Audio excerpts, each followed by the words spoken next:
Hey everyone, welcome back to Seekers of the Malediction.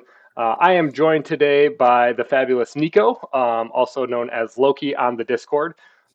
Zach will not be joining us for today, but don't worry, he will be back soon for our next monthly podcast episode. He is deep in the tank doing research, getting us ready for the next episode, which will be a really, real good one. I'll tease a little bit of it. We are going to go heavily on into the topic of card games and card mechanics. So those of you that are very familiar for war games but fairly new on some of the terminology and the different, deck archetypes and stuff, make sure you check out that one. If you're not already, I highly suggest you subscribe so you don't miss the comment. Or the content rather, and if you could just let us know how we're doing. Leave a comment in the description below.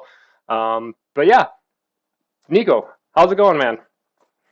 Yeah, thanks for having me once more here on the Seekers of the Malediction. And yeah, pretty well. Malediction got the first expansion, fresh wind in the sails of our Malediction journey. And yeah, it got Yeah. some really nice cards in it. Is your And community still going strong? What is your local community? How many players right now in your little meta? Currently, we have about 8 active players. Some of them wanted to wait for the expansion to come out and then decide which seekers to buy in. And they successfully did so. So, yeah, I distributed all the stuff after getting all the material in my hands. So, yeah, they're having a fun Awesome. with all the new stuff. So you actually approached me about this topic. I had thought of doing something similar, but it wasn't until you came to me and said, "Let's do it." I was like, "Okay." I've really been dreading it because a lot of work went into how to figure out how to set this up and do it. But yeah, what are we discussing today? What's the topic? Yeah, today we are discussing one of the core elements of malediction, which are the relics themselves. We have a lot of relics, we have a lot of decision making to do while we are playing the game, and the most important stuff is mostly the seekers on the board. And today we want to discuss which relic could be useful for which seeker, and which relic isn't even worth the look for one seeker you are going to play. So today we are talking about a tier list and trying to sort things out with the relics to the different seekers and try to evaluate which seeker benefits the most from which relic and how he or she uses it. Yeah.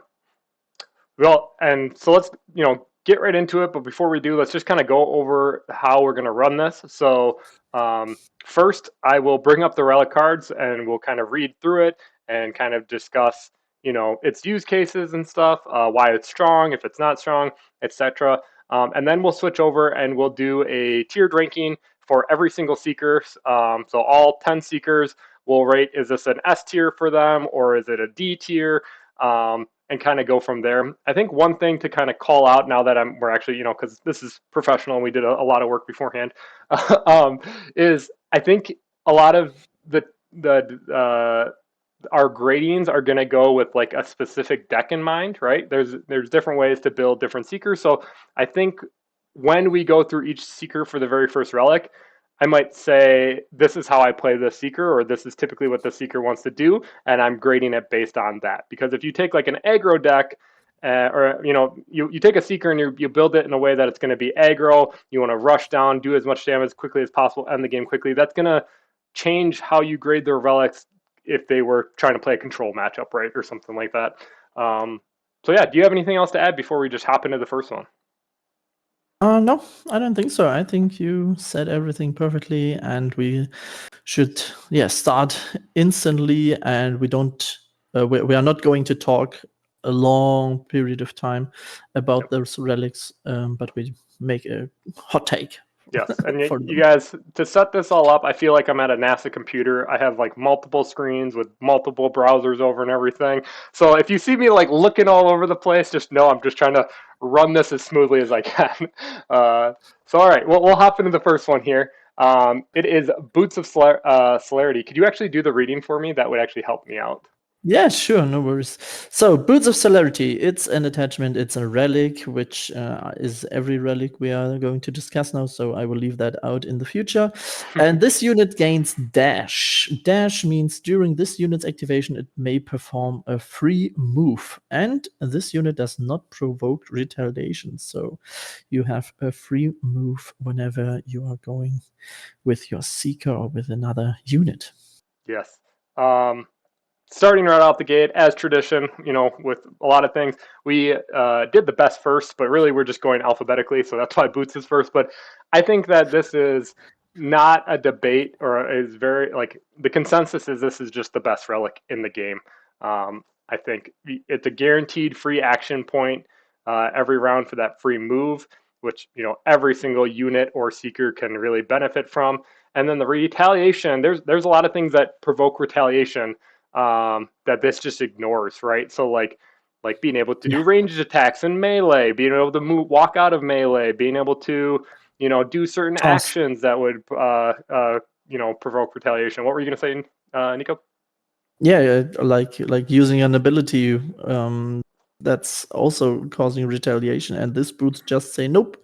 I can do whatever I want, wherever I want, and I can walk around the battlefield, which is a huge thing in the game of Malediction. Yeah. Yeah. So if we were to do, we're not doing this, but if we were to do like a general ranking, I think this would be in the S tier for me for all, like just across the board, without thinking any seekers or decks in mind. I don't think that there's many seekers that wouldn't want to benefit from this, or units that you would want to put it in on in their decks. Would you kind of agree with that consensus? Absolutely, 100%. Sometimes people don't see it this way because it doesn't instantly increase the damage, but it just has so much utility for everything. Even if it's running away with a relic because the unit got low on health, then you have just a free movement without retaliation, so you can save your mastery. So Okay. even that is absolutely superb. Yes. So let's hop over to the tier list here. All right, so how this works is every single seeker has a box S, A, B, C, and D that we'll be grading the relics on. Um, yeah, we will start, just alphabetical left to right, top to bottom. So we'll start off with Auric here for the Boots of Celerity. And I guess I'm going to be grading this as my recent Auric deck, which I'll be doing a deck review recently, but that deck really wants to play Auric. So I do think that in that deck specifically, because Auric is the main centerpiece unit, Boots on him is just great. I've gotten really lucky. I've gotten it on almost all my games. But in a deck that the other way I've seen Auric played is more of like a swarm go wide kind of deck with little things. Boots are just okay. I think they're still the strongest relic in the game, but maybe in a swarm go wide deck they're an A, right? Just because you have so many units, so many activations, you're getting use out of battle cries. I think for a swarm deck, you probably want to go after a little bit more offensive relics like that, push more damage or do it more attacks, something like that. What are your thoughts on Orc? Yeah, absolutely. Also, aura relics, which increase the stats of surrounding units in a swarm deck, is also very beneficial. So I would also go with A on Auric. Absolutely. Okay. So, do you have a deck that you play like Auric, or are you usually doing the go wide deck for him? With Auric, I always try to use the equipment stuff. Okay. I had one Auric deck going elite a little bit with the equipment throwing around, but I would also put it into A there. Okay. Yeah. So we'll do A tier, I think. And maybe at the end of this we'll just briefly rearrange based on where we see things, because we want a wide array of people, so you can come here and say, oh, S tier for Auric is these 2 or 3 relics, right? But for now I think A is good for that. Moving on to Griza. I do not have a lot of experience with Griza, to be honest with you. Mhm. I'm still kind of trying to figure him out. Griza might just become my de facto, like, this is generally how I feel about relics. But why don't you go? Why don't you share any insights that you've had with Griza and what he likes? Yeah, Greaser's pretty interesting, and he doesn't really have to be in the front line to be good, even though he has great stats for being in the front line.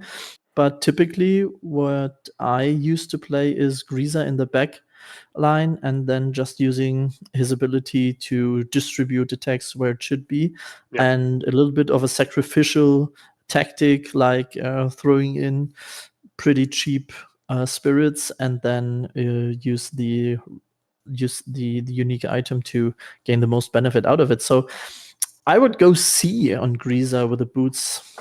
I don't think we can.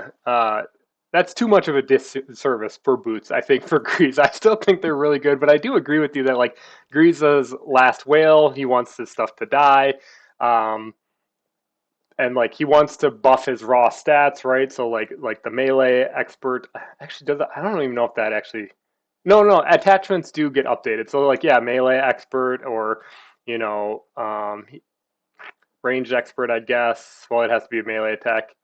I don't know. I still feel like out of all the relics, this one is probably pretty okay. Would you be offended if I put B for this? No, absolutely not. I Okay. was thinking about being B, but then I decided to go a little bit overboard and say C. Because That's all right. Going on to the next one, Ingor. I think that this is the way I play Ingor is a swarm deck, go wide. Boots are great on the skeleton archers, Deadeye archers, I believe it is, to get into position for better shots. I'm not really playing Ingor all that much, but I think that like usually with Ingor, to be honest with you, I don't care about what relics I pick up. They're more just there to win the game, get the bonus mastery. So I don't know. I yeah, would put this one as B. I think you're if anything, Ingor probably wants either really offensive weapons like hit hard or defensive ones so that his relic holders aren't dying, right? And you're dropping those ones. I don't know. What are your thoughts on this before I give a grade? yeah, it's still a free move, Yep. and sometimes I find it pretty hard to get into range with Ingor when he goes into the active role. So I absolutely adore the free movement and getting him into range Yep. to trigger the Essence Binder. Yep. So yeah, I would go like A, to be honest. Yeah. Okay, that's fair. Um, I will say also, there's a lot of my games is counter picking relics too, and we're pretty low on boots right now on the scale. But there's going to be some coming up here that are going to it's S tier, right? And sometimes you Oh need to yes. pick sometimes you need to pick boots so that your opponent just doesn't get the boots, right? Otherwise, it's really bad. So yeah, I think A tier is fine for Ingor. Um, and then what do we got next? We got Kar-mamok. So this is one again. I think. Oh, I can't do that. This is one I think where if you're playing Kar-mamok trying to make reverberation, I believe it's her ability that when you cast a spell on her and she's exhausted, then you get to duplicate its effect. If you're playing Kar-mamok and trying to benefit from that, I think Boots does a lot. She's speed 6, but on a huge base, so she needs all the movement she can get. That being said, the other way I've played her is more of like not really swarm, but you're picking the units that are able to punch up, like Artillerist, Gorehorn, um, Terric Beast, right? All these things hit at 5/3 with the spell strike, and so it's like these little like kind of little guys that are hitting really hard, kind of glass cannon mode. Um, Boots are still pretty good in there, but I think that if you're playing Kar-mamok, this is probably a really high priority for you. How do you feel about that? Yeah, absolutely. Getting Kar-mamok into melee is one of the more difficult things, as the charge isn't as effective as playing Thunder Steps, for example. So I would absolutely go with Kar-mamok on being Yeah, S tier for the and boots. she's really squishy. I've been finding too. So like being able to keep her Yeah, safe, and like maybe when she takes a chunk of damage, using boots for the no retaliation to kind of get out of there and like regroup or pick a fight that's a little bit less, you know, a little more advantageous for her. So I'm gonna put these in S if you are okay with that. yes, absolutely. All right. Uh-oh. Yeah, it's I'm it's not. it's a strange place where Kar-mamok is Ooh. in, as she's pretty she's pretty resilient when not activated, but you always want to activate her to gain the reverberate. Oh So yeah. man, what is going on here, guys?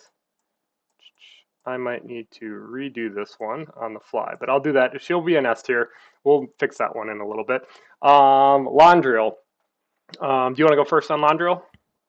Yeah, for Londriel, I think it's super good. She's very effective going around the battlefield. She has a ranged attack.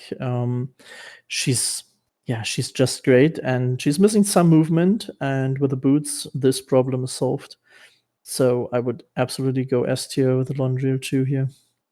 Yep, I would agree. I think you could maybe make an argument for A tier, and I'm sorry guys that I'm trying to fix this one.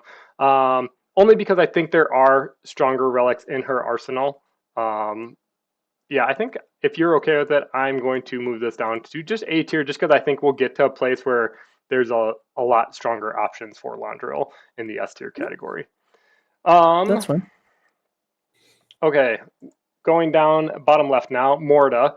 Why don't you talk about Morda here? She's really complicated, right? Morda, 100% those boots are S tier for me because usually her activation is using 2 AP for getting a reanimated unit onto the battlefield. And when she does that, she doesn't really have the opportunity to walk around the battlefield with the boots. This problem is instantly solved. Additionally, oftentimes, Morida, when I talk about her, I have a value deck in mind. So getting stuff on the battlefield from the discard pile.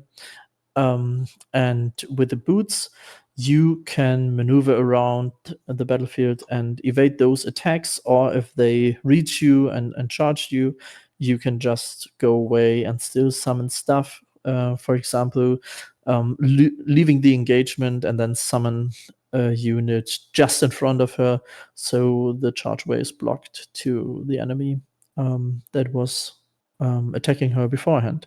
So for Morida, boots are 100% S tier for me.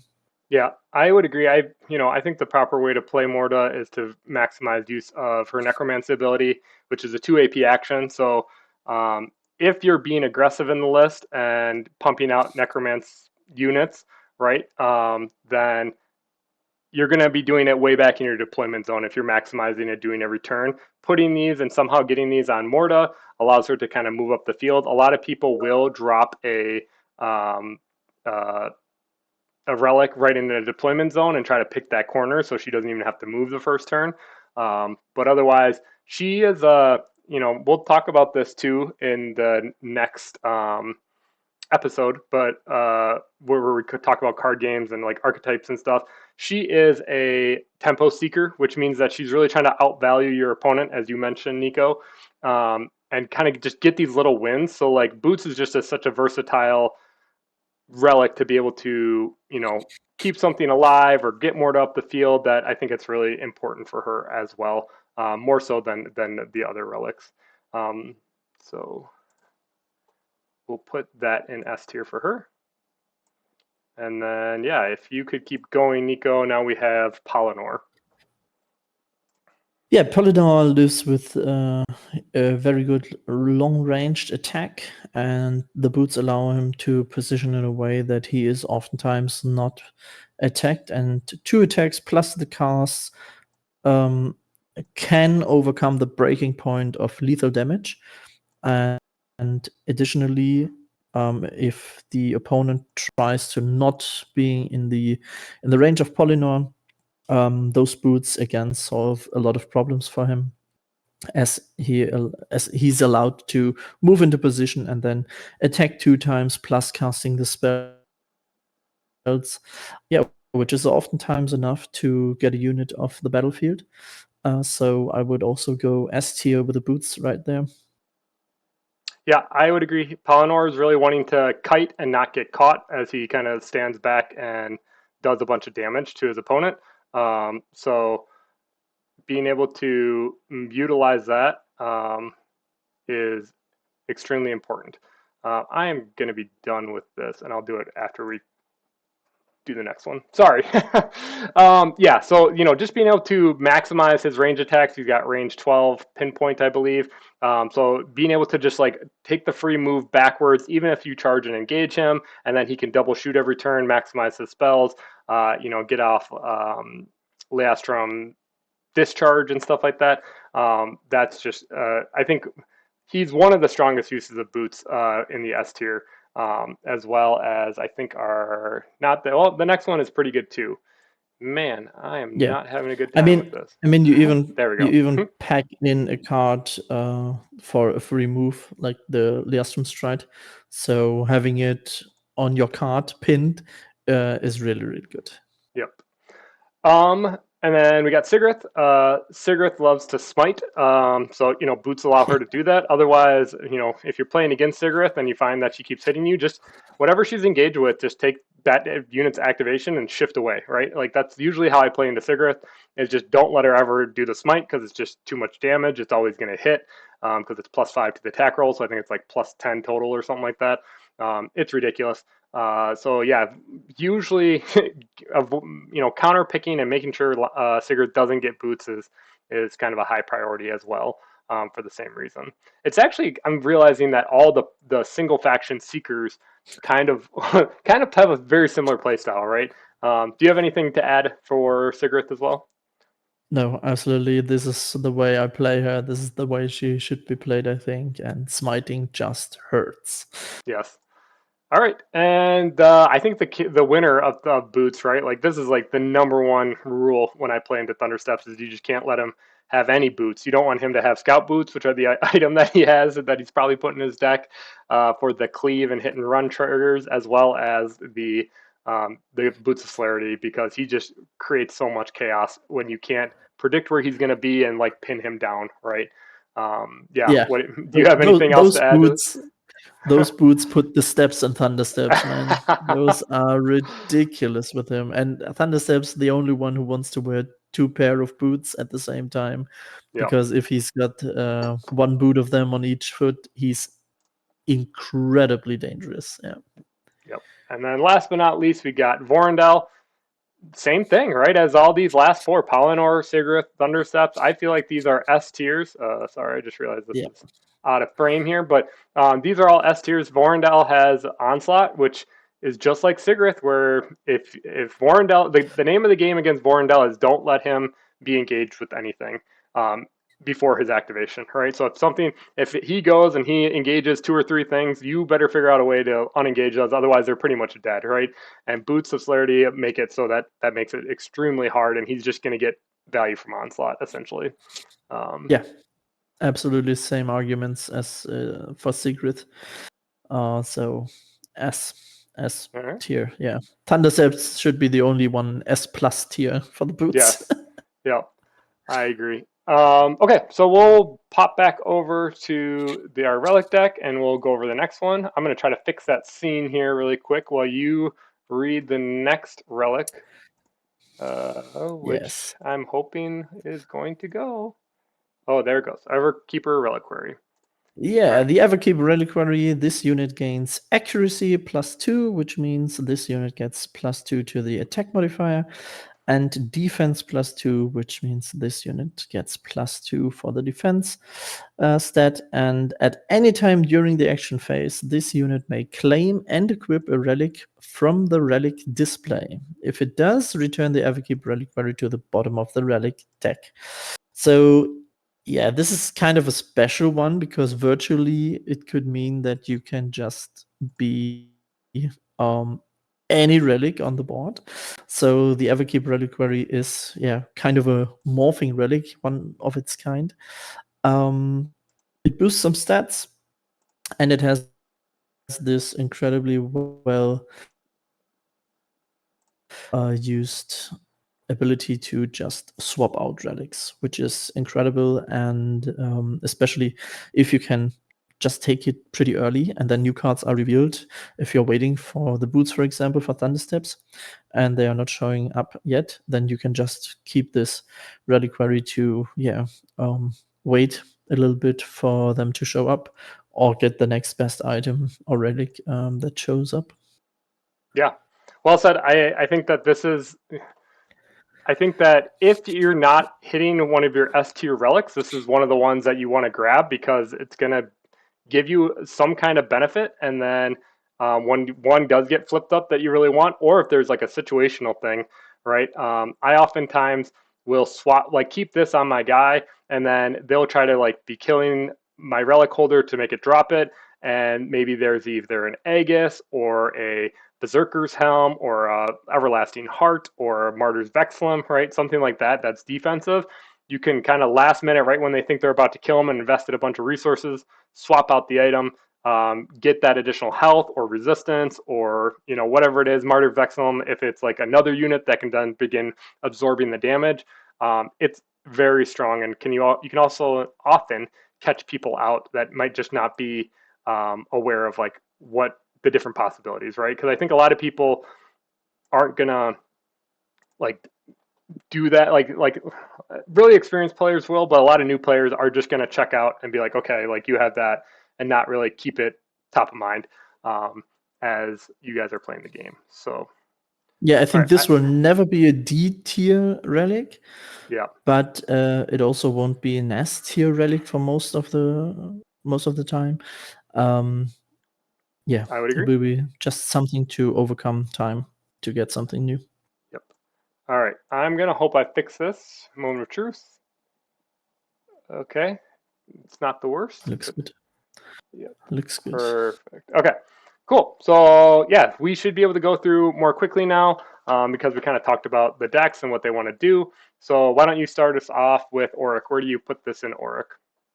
Auric B. It's a thing to overcome time and get the relics you really want to have. Got it. I'm actually going to disagree here. I think Auric, the way again, I'm thinking about him more from the perspective of the Auric centerpiece deck. I do think that he is like a mid-range deck that just wants to, play high value cards and react a little bit to what your opponent's doing, right? Yes, you're trying to apply damage and stuff, but I think that this is actually one of the S tier relics because it allows you to adapt to what's going on, right? If your opponent is focusing Auric and putting a bunch of damage into him, you can swap it out for some more defensive things. Otherwise, if it's on Auric and like they're kind of ignoring him because they don't want to proc the counter attack or anything like that, then like you can swap it out for more offensive things, right? Or if Auric has a large health pool and it's on him, you can swap it out to the Martyr's Vexillum. I just did this in a recent game playing against Thundersteps, right? So like I think that I like this probably the most because it just doesn't, like, I feel like Auric is able to adapt to so many different situations, and he can either speed up the game or slow down the game kind of as he wants, and that's kind of where I find my current Auric deck. In the Swarm deck, I would agree this is B, but I think I'm going to do this tier list more for my recent Auric deck, which I'll do a card review in the future. But wouldn't that be an argument for all the Seekers to adapt to the situation then, which makes it S tier? No, because I mean, Thundersteps has a plan, yeah.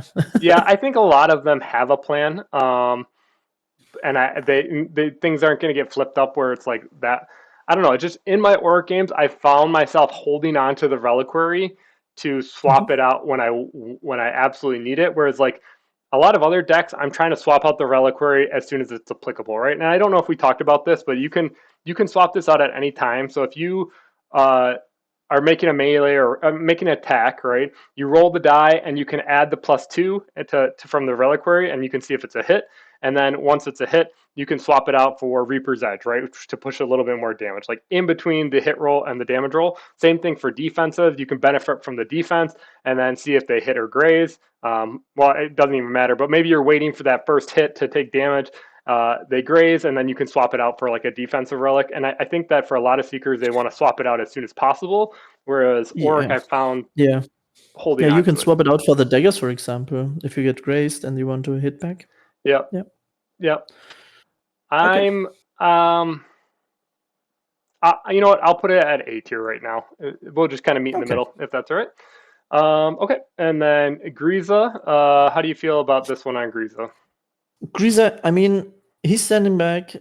He's attacking. The defense part is not really that useful for him. So all in all, it's just a +2 to attack. So yeah, I would go B or C tier even. I Well, mean, this probably is B one of because he the can swap up. well, and this is one of the ones that actually, because Grease's ability to attack through other spirits, it gets all the attachments and stuff and benefits, right? So like one making a melee attack. So this is one of the few relics that he actually does benefit from, or give a benefit if you have it equipped when making the attack. Yeah, does that change your answer at all? I guess, or Probably not. I mean, okay, it's still good. It has the swapping out ability still, so it's fine. But it okay, itself, it just gives 2 +2. all right. We'll do B again for him. Who is this now? Ingor, Reliquary. Do you want to go first on this? Yeah, sure. I'm not quite sure with Ingo, to be honest, because Ingo plays a role in my decks that is quite passive for when I play him. So I mean, it's nice to have, but he's probably that much in the backline that the stats themselves don't really do anything. So it is probably just for being swapped out for another relic. So I would go C. Okay. I guess I'm also just evaluating this in like an Ingor deck. Like, how much does his units want this? Even if Ingor himself isn't taking it, because like when I play Ingor, Ingor is not seeing the field unless like it's turn 5 somehow, and I've gotten 10 extra echo, right, or something like that. Um, do, you, are you finding that you're just picking this in general when you play or Ingor more or less, I guess, or like how do you value it there? I mean, it is a pick that is always swappable. So yeah, if there's nothing else I really want to have, then I Hmm. would pick it. Okay. Yeah, we'll put it maybe at the B tier here. Yeah. All right, and then Kar-mamok. She has really low attack, super low defense. I don't know if this is doing too much from her, other than just being able to delay the pick on the relic that she actually wants. So I feel like if that's the case, we kind of already talked about how like B is like its floor, right? Unless it's like really something super good. So I'm kind of Yeah. feeling B as well on this. Would you agree? I think I would go A for Okay. Kar-mamok, because it is a little bit like in the Auric deck, as you can switch up with Kar-mamok a lot, because unactivated she reduces damage by 2, activated she can double on the spells, and when the situation unfolds, Kar-mamok can switch from the very passive defensive style into the more aggressive style. And in this case, I would rate it a little bit higher because of the same arguments you mentioned earlier, which are absolutely valid for switching tactics up and go into the tempo play, for example, when the situation occurs. So Sure. with Kar-mamok, I would really go A, maybe even S, but I would go, yeah, A. A would be suffice, I think. Yeah, that's fair. Um, I'm just looking at the other relics too. I got to stop doing that though. Same with this one. I keep on moving the screen. I just realized. I'm just trying to see what the other relics are that I would put her for S tier, and you might be. No, I'm gonna keep it at A tier. I think Mhm. probably, like I said, we'll massage all of them. But here for Landrill, I think that this is an S tier relic for Landrill. Which again, God, this is getting hard because I don't think I pick it over Boots, but I really love it for Landrill because it allows you to swap to something better later on, and her defense with Riposte going up is often very good, right? And you're trying to mitigate Yeah. damage, so like causing her to go up from 14 to 16, which is often 17 because of Shield Wall, right? Like you're putting her at really high defenses where you're turning almost every hit to a graze, which is essentially -2 damage, right? So that's kind of where I view that. And then also there's other things that are super high defense in her list too, right? Gateway Guardian is 15 up to 17, 18 in Shield Wall, right? So she just is really pushing defense. Same thing over here for Griza that we didn't actually vote that high on, but I think I'm gonna say that Griza is not a frontline seeker like Landrill is, right? Where Landrill really wants to be in the front, taking that damage, and all her units really are high. So maybe I am gonna put this in S over Boots. Maybe that's wrong, but we'll see by the end of this. Do you agree with that? Anything Yeah, else to but add? I would. I would absolutely go with you. Yeah, laundry with a relic. Sometimes I find myself even not switching them out, Yeah. because the +2 on defense is just so incredibly good Yep. with the laundry. Yeah, I mean, exemplars are 14, 16, 18 into shooting. If there's another exemplar nearby, it can get, or an Aegis or something like that. Yeah, you can get to really ridiculous defensive stats Yep. on all their her units. Who do we got over here? Morta. Um, Morta has a lot of units that are not clumsy. That want, like, I feel like all the skeletons love relics. I feel like the specters really love relics. And for that reason, I think like you usually want to put the relics on your smaller things, unless you can get boots on Morta. Like if you don't get boots on Morta, I don't think Morta really wants a relic. Would you agree with that? Yeah, she has a pretty passive play style, a value style, and she's most of the time just activated for the value engine and getting Yep. things out of the discard pile. So Mordas is pretty. She's an independent woman who doesn't need any relic to be good. Yeah. So with that case, the rest of her list and the relics are really being evaluated on the units, and I think that you really want to put them on the smaller things, right? To just Yeah, kind of run away or not lose them, right? Like if it's on a 3 cost unit, you can kind of like it's not a huge activation sink or loss if you're using it as a turn to run away or something. You know what I mean? Do something like that. I like Reliquary quite a bit. I think I would put it at like an A tier for her, maybe even S for that one. And the reason why this is different from Ingor, I guess, is Ingor's units are all clumsy. So like, I just don't think that, I don't know. There's less applications for this, right? Like it's probably going on something to just pick up, like I said, and win you the game, like a shaman or something like that. That's often what Ingor puts his relics on: a shaman, a Deadeye Archer, and that's pretty much it. So like not getting a whole lot of value here, but I feel like Morta's units are all getting up the field, doing stuff. You can discard cards to make each individual basic fallen even better. So yeah, I like. I'm gonna put this in S. I think. Do you have any thoughts on this? I guess before, or can you talk me down from an S? um, I don't think I can talk you down from an S, as you have absolutely valid arguments. But in the Morda list herself, I think there are a lot of relics that are even better for the little, um, yeah, for the little units she's summoning. So I can see your point in going for the relic for S tier. Um, I would have gone for A tier, as I think boots are just incredibly more powerful than Mm-hmm. the relic itself. But I can absolutely see your point. So yeah, that's fine. We can move it down to A for now. That's fine. All right, we got Polynor. I think Polynor. This is just kind of like again middle-ish, right? Like B. Like you'll take him if there's nothing else better, but he's not really looking for this. This is just kind of like a pass on a relic to see if something else gets flipped up better that you can just grab after your opponent picks or something like that, right? Would you kind of agree with that? Yeah, Okay. that I mean, sounds good. yeah, It's okay. It's there to swap it out. Boosts his long range attack a little bit, but nothing to write home about. So B yeah, is yeah, as you said, the okay, bottom for this relic, as you can always swap it out. yep. What about Cigarette? Does that change anything Secret, for I you? would go a little bit higher because Secret's playstyle can be very defensive. Having a higher defense stat means less damage, which can then trigger her shield again, and Yep. you can hit back. So I would go A tier at least, I think, Really? Okay.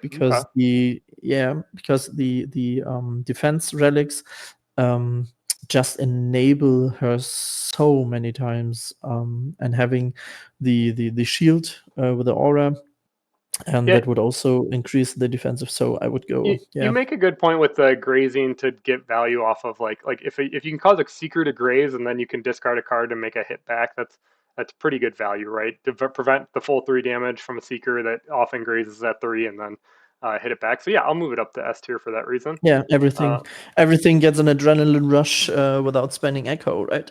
yep. So each card in your hand.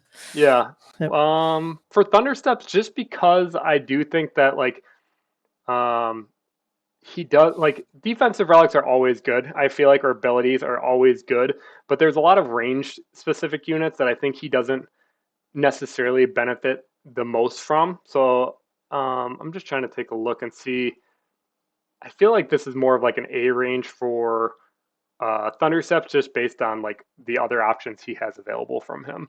I feel like some of the other ones that are stronger because there's more range units or something like that might go, that would normally be higher on the list are going to kind of push down, and so this naturally kind of goes up. Would you agree with that, or do you have any other insights into Yeah, he even Thundercept? wants to be damaged, and Yeah, sometimes you find yourself in a really desperate situation when you charged in a little bit too deep with Thunder Steps, and then you can swap out for something defensive to let him live a little bit longer, maybe regenerate a little bit, and still, yeah, just hitting stuff. yep. All right, and then last we got Vorendell. Where is this on you for Vorendell? Um, I think this is kind of a middle one for me, but I'll Yeah, be open to I would also influence go here. for B. B. I All would right. go for B. I mean, it can be good to have the +2 for his attacks when he's onslaughting on things, but Yep. um, I mean, you must depend on your opponent then that he lets you do this stuff Yeah. and lets you use onslaught. So I would go for B. Yeah. Yep. I think a great way to summarize this is like Reliquary, and except for the ones that we maybe gave S tier for those use cases, it's really about like, are you hitting the other relics you want to hit on those seekers or in those decks? And if you're not, this is the great like sub sub tier of that, right? Because it gives you another chance, right? You take this, you see it gets flipped up, maybe it is what you wanted, great, you swap it out with that, right? So it's like it's the best of the of what everything else that you don't want, right? Or the least best of the best, I guess. Yeah. Yeah. All right, Cool. back over So to the next one. All right, and the next card is going to be the Everlasting Heart. Nico, why don't you give us a read through on this? yes, of course. Everlasting Heart, the one of the relics where a promo is available. So if you don't have your promo yet, try to seek out for it. It does the following. This unit gains max health +5. This unit gains +5 health. Remember, it doesn't heal automatically, it just increases the maximum health stat.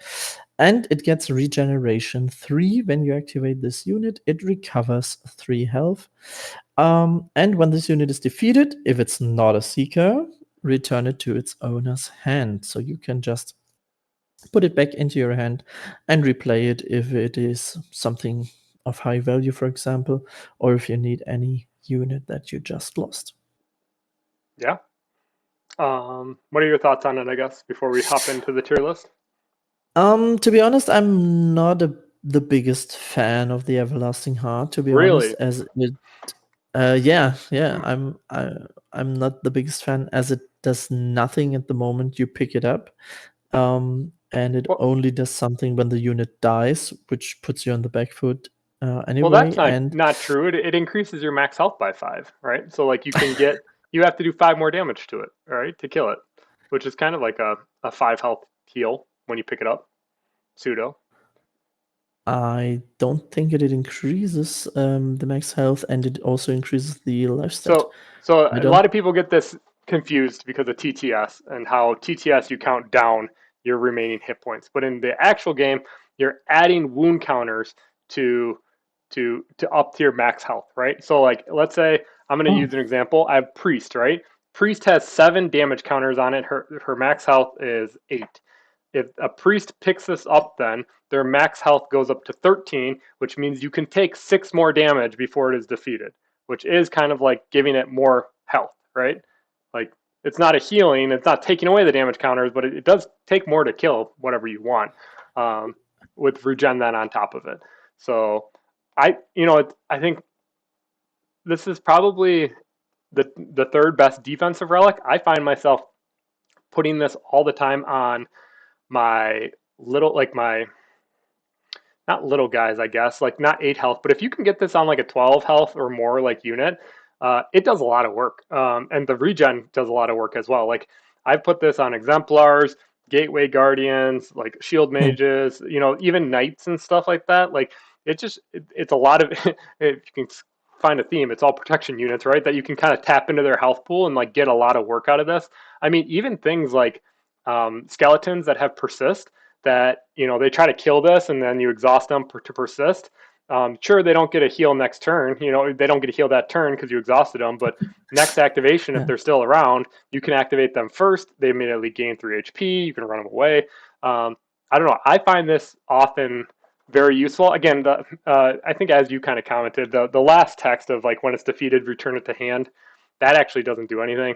If anything, I've seen it kind of screw up Ingor players that think they're going to proc their legacy when I kill something and then they pop it back to their hand. And I'm like, nah, you don't get to proc the legacy to discard a card because it's in your hand. It never hit the discard pile.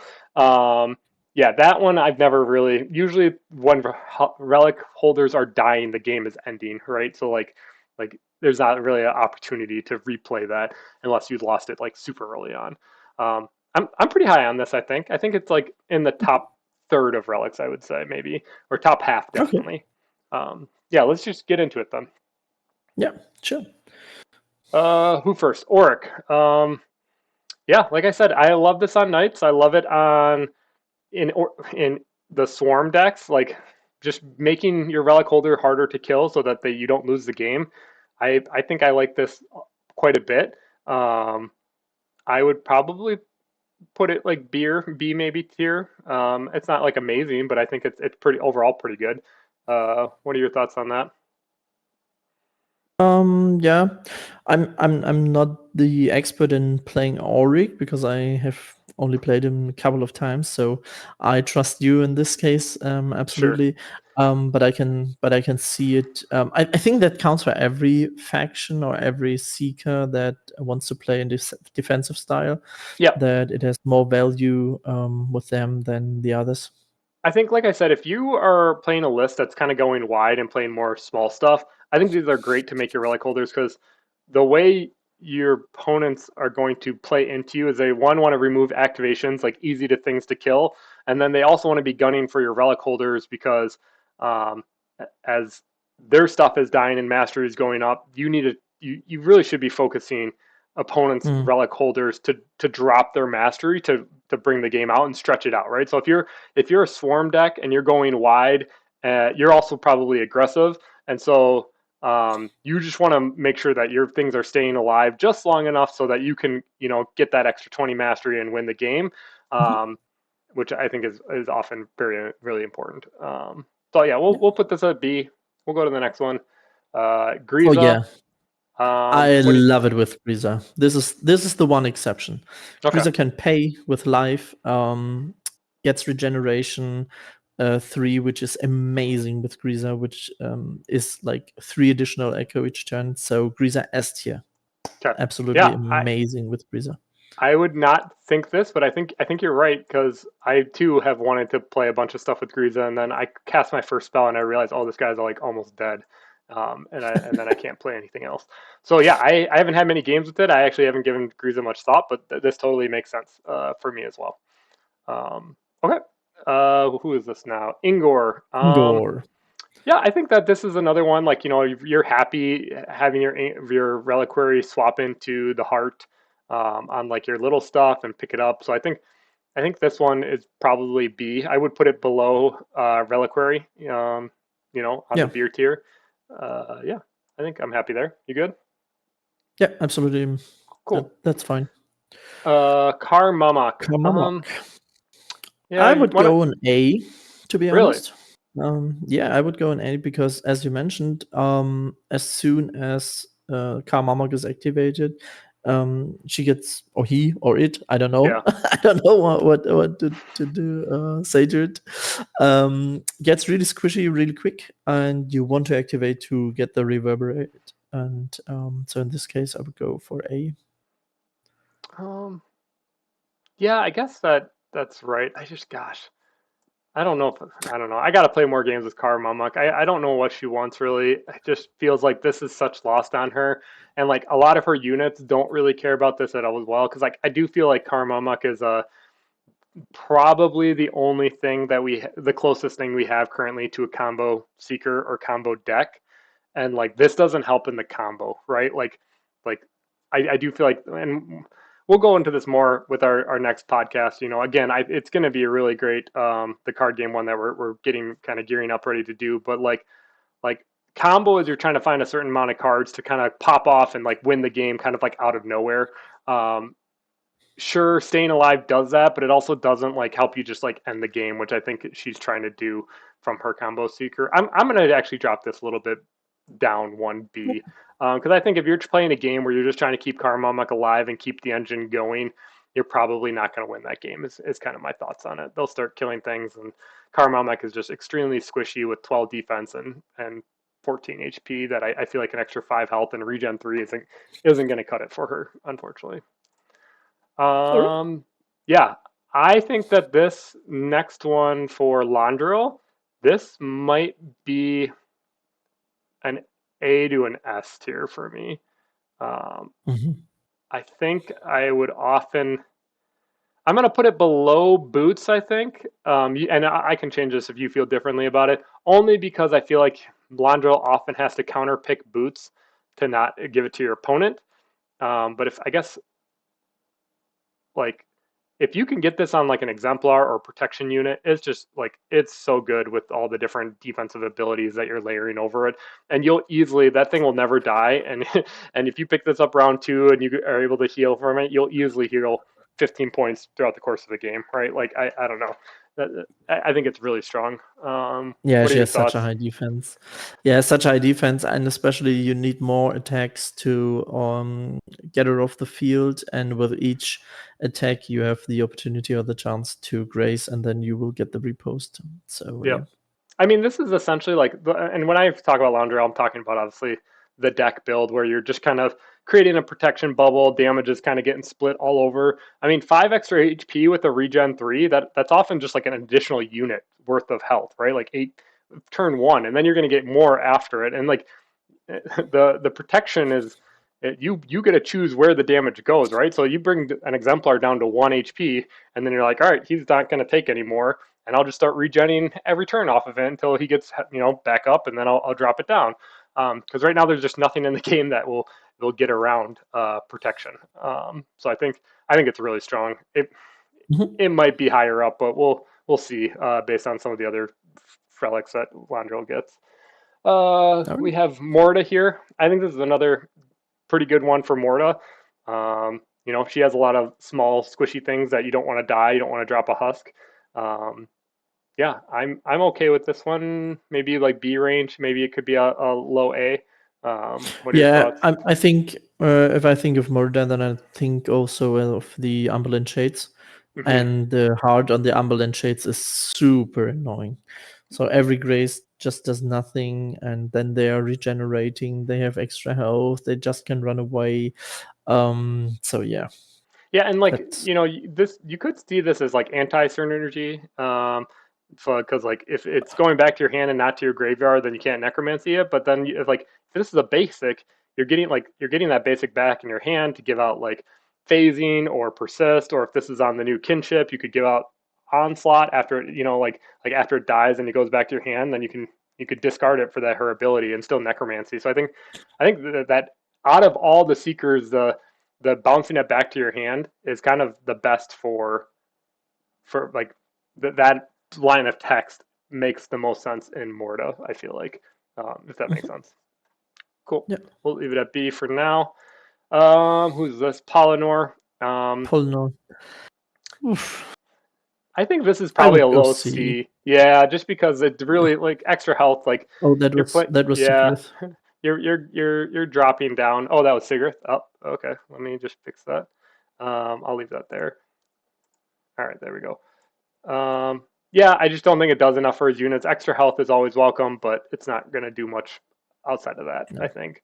Um, for Sigurd, this definitely isn't a C. I feel like this is kind of same reason for Landro with protection unit. It's probably a high A for her. Yeah, absolutely. Cool. And then who we got? Thundersteps here. Um, for Thundersteps himself, it's not bad. It increases his max HP, so you need to now drop him to 12 HP left instead of 15, which it can kind of mess up playing around with berserk ranges and stuff like that. But I think his other units, like a Cabra Mauler, is happy to have this, or you know, a shaman in the back or something like that that is holding a relic. Yeah. Um, I mean, it's sometimes it is like a double-edged sword for Thundersteps. On the one hand, as you said, it increases its maximum health, so Berserk triggers earlier, but at the same time, it also has Regeneration 3, Yep. which can bring him out of the range again and just above the threshold. Yep. And then it is kind of counterproductive. So I would go with a B, I think. Yep. Same here. And then last Vorendell, I'm going to just give this a B as well behind Reliquary, I think for many reasons we've talked about, like in Swarm decks and stuff. And unfortunately, I think Vorendell's in a position right now where he's just trying to play mid-range, kind of go wide, just like flood the board with a bunch of units and kind of outvalue your opponent. What were you going to say? Yeah, I mean, he has regeneration anyway, so that Yeah, I guess not for him, but I meant more for like his units. I think like we talked yeah. about how this is okay on a lot of Legion units like skeleton archers or dead at arms and I stuff like mean, that. So he still has the aura of fear, which decreases the attack. yep, So that is kind of okayish with the heart, but I would leave it at B because there are a lot more powerful options for him. yeah, maybe it's C for him. I think that's. I'll drop it down to C. Okay, let's go to the next one then. Try to speed it up here a little bit. All right, we got Fang of the Damned. Why don't you give this relic a read? Oh yeah, one of my favorite relics ever. Fang of the Damned. This unit gains once during this unit's activation, it may suffer 3 damage to perform a free attack. If this attack scores a hit, this unit recovers 5 health. So an additional attack for the cost of 3 HP, but with the option to gain 5 health back on a hit, which is amazing. It is an additional action point you can spend. It is an additional attack. And with some of these Seekers, this is very, very powerful, Yep. especially when you see the damage spread. For example, for Thundersteps, it's like 7 damage Yep. potentially. Yeah. Yeah, I So did want to powerful call that artifact. out because I think that a lot of times I see people they'll see Fang of the Damned or like if you're Thunderceps or melee Reaper at the same time, or like if it's a ranged unit, then they'll see Veilpiercer and they're like, oh, which one? They'll agonize over which one to pick, which one's better. And I just want to say, if this is going on your Seeker, Fang of the Damned is often always just better, right? Because like if you're hitting on Thundersteps, that's additional 7 damage compared to, let's say you're double attacking on Thundersteps, and regardless if you hit or graze, it's only a max of 4, right? So I think that just the top end damage that you can do from another attack is often better because Seekers typically hit at like 5-3 compared to other units where like Fang obviously on like a basic unit that's hitting at 3-1, that's not going to be as good because even if the extra attack, that's only going to net you an extra 3 on a hit or 1 on a graze. So obviously, in for your basic units, things like Reaper's Edge or Veilpiercer is often more better. But the healing 5 is also really strong on Seekers too. They just naturally have a larger hit pool. So I think that this is for decks that want to play Seekers. This will often be a very high one. Is kind of what I wanted to call out. Yeah. All right, so we'll go to the tier list here. So Auric, I guess again, I'm gonna grade this as one that you're playing Auric rather than going wide. So in that case, I think that this is an S. I'm gonna put it as the highest of A. Man, this is getting hard actually. Jeez, maybe it's below Boots. I think for Auric. I guess. Do you have a? Yeah, I know you said you're going to leave this to me because you don't play a lot of Auric, but any thoughts here? I guess. I think boots just enable Auric to be where he needs to be, and the sword doesn't provide that because you have to go there and then you can do an additional attack. But the situation oftentimes occurs that you want the movement more Yeah. than you want the extra free attack. And there is still the downside that you can damage yourself, and if you score a grace, you just lost 3 health for Yep. nothing. So I will say I I think would that go there's below boots. yeah, I think below Boots. It actually might be below Reliquary now that I think about it, because Auric is in a list where you have a lot of ways to generate additional attacks, right? And so like if you have ways that are like Adrenaline Rush, Valor's Command, Trial of Stone, Battle Cries or something like that, then obviously that's more actions that you're going to be getting more damage from like a Reaper's Edge or a Veilpiercer or something like that. So yeah, I think for those reasons, because I'm looking at some of these other ones that I'd probably want on Auric, I think it is kind of a low A in there. We got Griza. What are your thoughts on Griza? Again, S tier in my opinion. Griza Can you stands back, can can you use utilize. this? Can you use this for the whale? Because I know I don't know the wording on it, but can you use Fang I have for? to look it up, but I think if you want to perform an attack, then you can use this one instead. So Well, it's an action point to use the. So no, you can't use this through the spirits because it's 1 AP to make a spirit attack. And yes, that attack happens with all the attachments, but it's only when you're doing that action to attack. So this wouldn't. This doesn't really allow you to reach forward into the front line to your spirits and get an additional attack. Is what I'm thinking. I will For just look it up. for that reason, I might There we drop it a go. little bit more. Yeah, it is 1 AP. But what I like about this on Griza itself, when Griza is in the thick of things, you can just regenerate the health Sure. as has quite a good attack. And gain back 5 HP is really huge with Griza. So it depends a little bit if you want to play him as a frontline, because then I think it would be S tier. If you want to play him in the backline and use him as a echo battery, then I would absolutely agree and drop it. All right. We'll put him at A tier for right now, if that's all right. Ingor, they're typically doing a bunch of small units, so I don't think this is that good. I'm going to put it at C. The one big unit in my Ingor list I'm using is Thrice Murder. If Thrice Murder gets this, it's obviously great, but Thrice Murder gets drawn like 1 and out of every 3 games or something like that, and if by the time you draw it, you actually have Echo to play it. I don't know. So I don't know. I think I'm going to put it at C range. What are your thoughts on that? Yeah, I don't think it is that useful to him. So it is still an additional attack, but it's not that useful for him or for If the you're playing swarm. this on Ingor too, he's only range 6, and like he usually Yeah. doesn't want to be up in the mix of things in melee and stuff. So the opportunities you're going to have to use this are probably pretty low. Yeah. Kar-mamok, I think that this is probably pretty high, right? Because she wants to be up there making melee attacks. She likes healing if she can hit. She only does have 2 attacks, so maybe you're not hitting often to get the regen 5. I don't know. Where do you think this goes for Kar-mamok? I think this is kind of a trap. You want to be close, you want to be nearby, but the attack of Kar-mamok is pretty weak if the opponent plays something with a high defense. You don't have a really good chance to hit, and then you just lost another 3 health, and then you are in the thick of things, you're in the front line, you get attacked by others, and in an instant Kar-mamok would be dead. So I think this is kind of a trap. It looks good on paper, but I don't think it is really useful when playing Kar-mamok. And So where has does that put it for she has you? a lot of ways to generate those additional attacks with her deck True. anyway. So I would go C. C. Okay. I will agree there.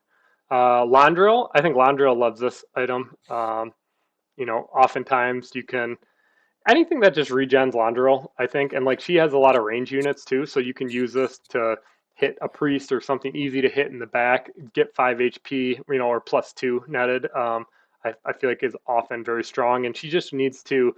Sometimes you need that little bit extra to just remove units off the board. That's really how Landrill wants to be played. I feel like in terms of, um, just you're just trying to get up on activations and kill whatever's in front of you and just kind of remove units off the board. Yeah. I think this helps a lot. I would put this maybe in front of Boots A, but not S tier. Yeah.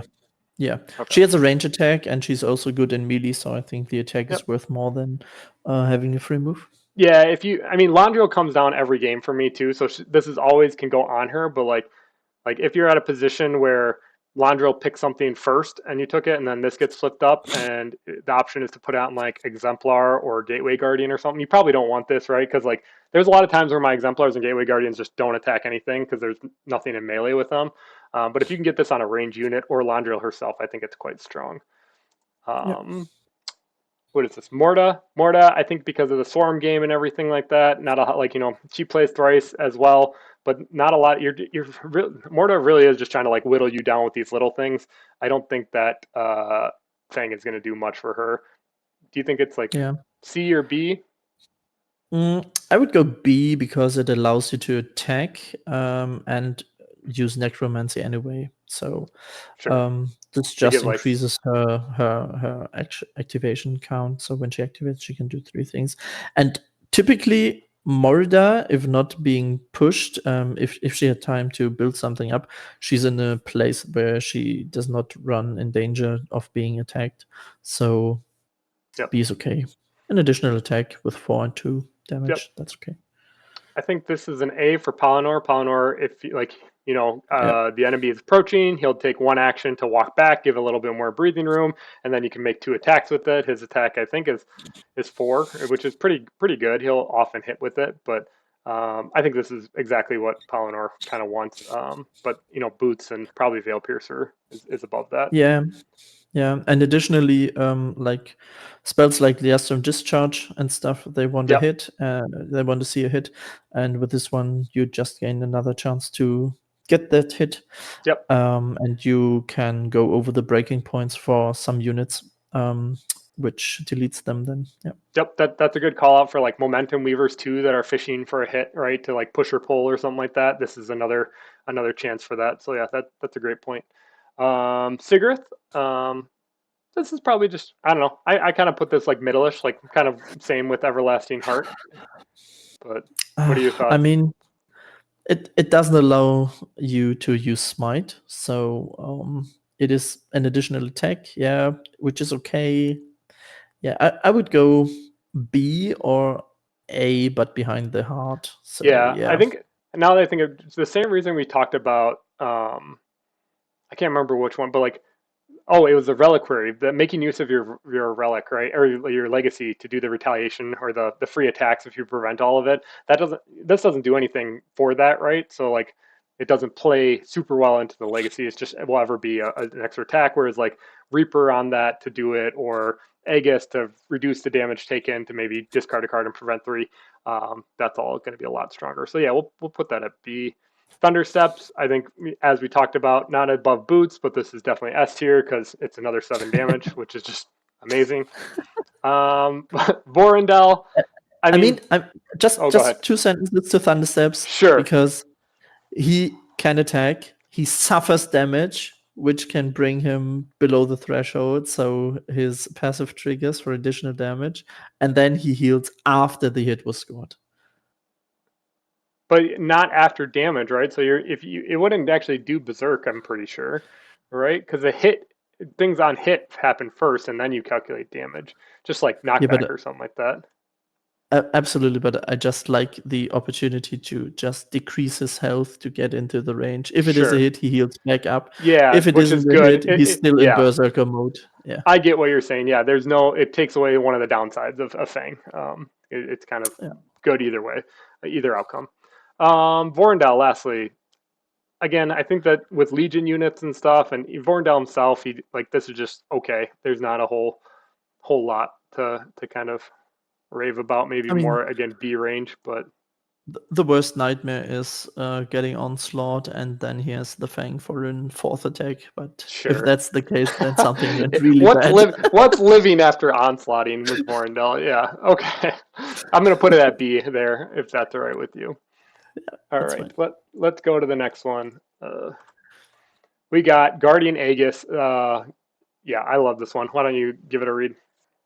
Yeah, Guardian Aegis. This unit gains Shield Wall 2, while other allies are nearby. They get +2 defense. This unit and nearby allies also gain Resistance 1.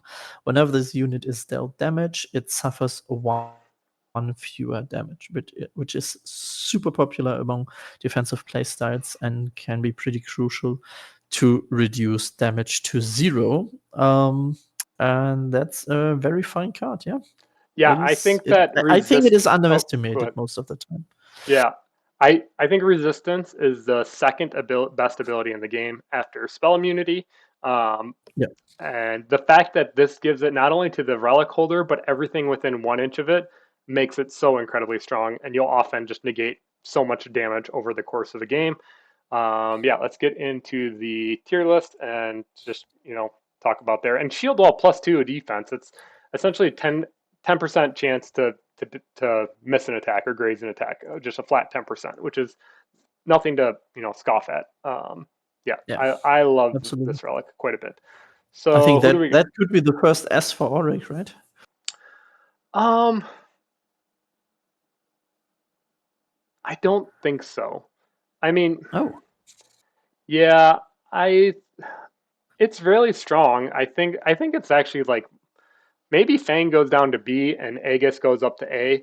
Now that I think about it, behind Reliquary, you're not really grouping up a lot in my orc because the way I play my orc is there's a bit of a gun line behind him, so it's you're I find myself spacing out a lot more than I do in other lists with Aegis. So I think that's actually going to be the polarizing thing here with Aegis is how much does your list just want to group up and kind of like create like a death ball or like a murder ball, versus mhm. like how much are you wanting to really utilize movement to get across the board or run around and like pick off like individual units and stuff. And I think my Auric with a lot of like the movement shenanigans and stuff like that, and just access to like different spells, um, really wants to kind of spread out more.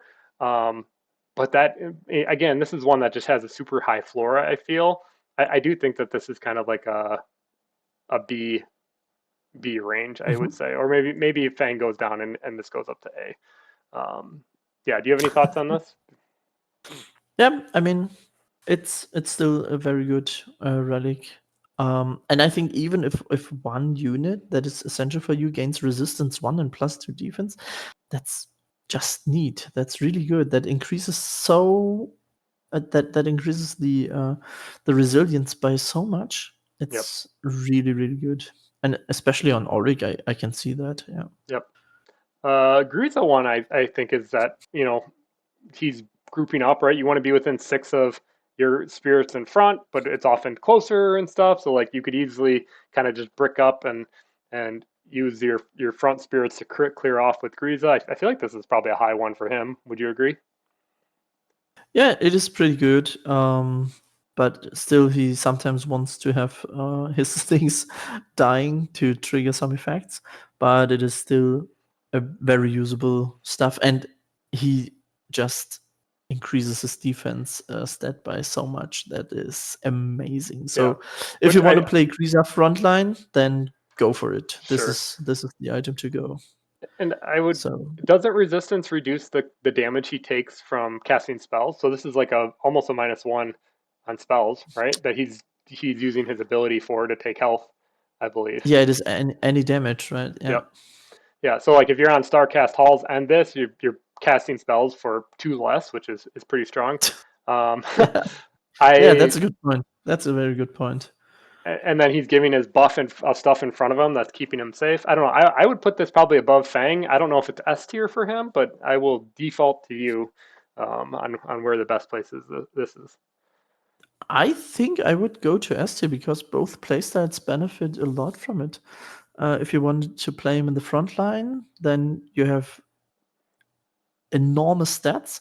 And if you want to play him in the back line, and as you mentioned it in the Starcast holds, then yeah, too few echo for a spell is amazing. Yep. All right. We got Ingor here. I think this is this is the low heart for me because again, I think Ingor, Yeah. you're not wanting to group up your units. Like you definitely want to be trying to alpha or like focus fire units, which like a lot of your units are melee, so like they're going to be in there killing stuff, but you're not trying to like brick up into like a defensive formation. So I think it's below, But might be even yeah. below Fang actually, to be honest with you. But I Yeah, mean, I would go C. yeah, -1. I mean, yeah, you're not trying to get pump defensive abilities all that high, but it's another one that maybe can keep a guy around one more turn, which is pretty okay. We got Kar-mamok. What are your thoughts on this? I'll let you go first. I would go B, but above the heart, as it reduces damage consistently and it increases your defense. And this is flat out better a better relic for Kar-mamok than the heart is, I think. I would go B, but above heart. I think I would maybe put this below A tier because shielded plus resistance is -3 to all damages. I had someone have this on a Gorehorn, and then Gorehorn has 12 HP. So now if you're hitting this with like little stuff, it essentially he has 18 HP, right? If you need to hit 4 times, like it just adds a lot of HP. But then it pretty much made it so I could never attack Lyanna because every single damage until she was exhausted was -3, which is like for all my shamans and Tarek beasts and like all the little stuff, like it just does nothing. And like if you get this on her, I think she's pretty happy too if you can keep up with the activations and not exhaust her early. I think I'm gonna go A-, like below A on this for now, if that's all right with you. Yeah. Cool. Can you just take a look? It is shielded 1, right? Shielded 2 on Kar-mamok. Yeah, but does that stack? No. Shielded is her resistance thing, along with resistance, and it does. Oh yeah. Does There stack. we go. Yeah. Okay. Yeah. Now Not shield wall, which is the +2 defense. I'm talking about shielded, Yeah. which is like another version of resistance, essentially. Yeah. Okay. So, yep. And then Londril. This is an amazing item on Londril. I mean, often you'll have shield mages and what am I blanking on? Gateway Guardian to already get resistance, but if you can get this on Exemplar or Londril and just like it just does so much work. I think it might be S. Oh, I would go higher. Yeah. I would go S tier. Absolutely. All right. I think Reliquary. I still like Reliquary more. Just because like if you already have Gateway Guardian or Shield Mages out, it kind of goes down a little bit. But the +2 defense is really strong on a bubble. Maybe it is above Reliquary actually. Now that I talk myself into it, would you agree with that? Yeah, absolutely. Just for the +2 defense in a bubble, right? Like that's pretty strong. I would go absolutely S tier, first place. Okay. Yeah. Who is this now? Morda. Morda, yeah. I don't know. I feel like this is very similar to Ingor, right? Like her units aren't always grouping up, right? And like I feel like they're kind of spreading out and stuff. Yes, some units also already have resistance, so sure. It is okay-ish, but I wouldn't rate it too high. Is it a below Fang again, kind of? Yeah, I think so. And then who is this? This is Polynor. I think again this is below Heart for me as well. Yeah. I don't think this is quite D range yet, but because it's a strong relic. I mean, one resistance is just like I said, it's the second strongest ability in the game in my opinion. So I don't think it could ever be quite D tier, but yeah, I think below C. Yep. Who is this? This is Sigrid. This is strong for all the reasons why we kind of mentioned with S tier and before the Reliquary. Yep. Yeah, but she still wants. I would put it behind smiting. Boots. Yeah. Yep. Exactly. And then Thundersteps. I don't. Thundersteps has a lot of HP, and like if you can stick this on something with a lot of HP, it can kind of do work. But it's not really going into his aggressiveness that he wants. I don't know. It's probably is it C? I don't think it's C tier. I don't think it's C tier, but I would definitely put it behind the heart as the heart increases its maximum health. True, and for berserking purposes and stuff. Yep, that's a good call. Yep. And then Vorndal, I do think you want to brick up because you're trying to maximize his aura. I do find that you're often trying to make like a murder ball, and Vorndal actually has access to like okay shooting, which Soul Whisperers and Deadeye Archers that can kind of be in the back, and then you have Vorndal in the front, maybe like with a couple other things next to him and stuff. So I think that this is quite strong in Vorndal. I would maybe be the first one to put in the A tier as well. Yeah, okay. That would be an A tier for me too, because resistance +2 defense and the aura, everything stacks. Yep. And if you just raise it and reduce the damage by 1, then oftentimes it is nothing. Yep. All right. We're going to switch back to the next one. which is going to be Yes. Helm of Wrath. I think this is the first one that we're going to definitely see some lower grades on. Why don't you go through and read this one? The Helm of Wrath. This unit gains Berserk 2, which means while this unit's health is lower than or equal to half its health, it gets +2 damage. While this unit's Berserk is in effect, it also gains Resistance 2. Whenever this unit is dealt damage, it suffers 2 fewer damage. So yeah, this it has kind of conditional. So you need to get below or equal to half its health before it does anything. So Yep. keep that in mind when we rate this relic. And only then you get +2 damage, and only then you get the resistance 2, which is Yep. quite nice, resistance It is. 2. It is very But strong. but it has to jump through some hoops to get to this point that it is quite useful. Yeah, that's a good call because I myself am guilty of this. I know a lot of new players that are guilty of this, that they didn't realize that they read Berserk and they're like, yeah, I know what Berserk does. Thundersteps has that, right? Half HP. But then they don't realize that resistance 2 only happens when they have the Berserk effect as well. So I've seen a lot of people for the first, like playing their first game, pick this up and just think it's a flat resistance 2 and then Berserk on top of that, which both abilities need that Berserk to trigger. Which also I think is, kind of unpacking this card. There are a couple of specific use cases where I really love this card and I would pick it high. Everyone else I think doesn't want this, but that use case is you need to have a really high maximum HP, right, to be able to pick this. Like probably 16 plus, because like if you go down to 8 is not very far from 0, right? So I think as a base requirement, you need at least 16 HP in my mind to even think about picking this on something. Because otherwise it is just one hit from Thundersteps. Yeah. So this is one of the breaking points, which what I was talking about earlier.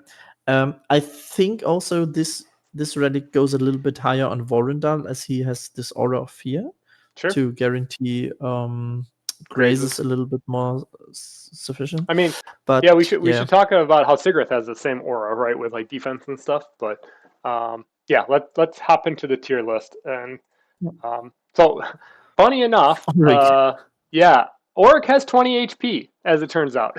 So half of that is 10.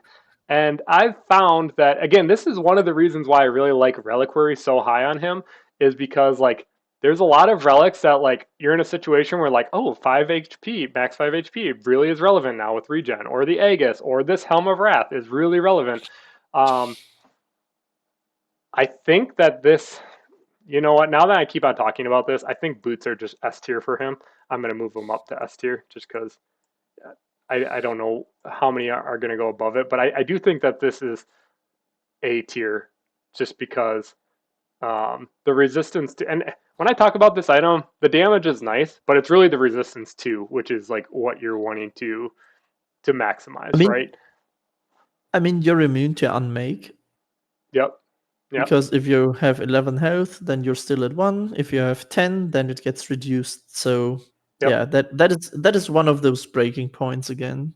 Yep. Or thresholds. Yeah. Yeah, so nice. I've just found that, and Auric does have some healing from Priest and Shaman that I run in his list, so like you can kind of play around with this. Like I just feel like I have found myself picking this over other things in Auric when it gets flipped up. So I do like it quite a bit on Auric, only because he has 20 HP and it makes him pretty tanky.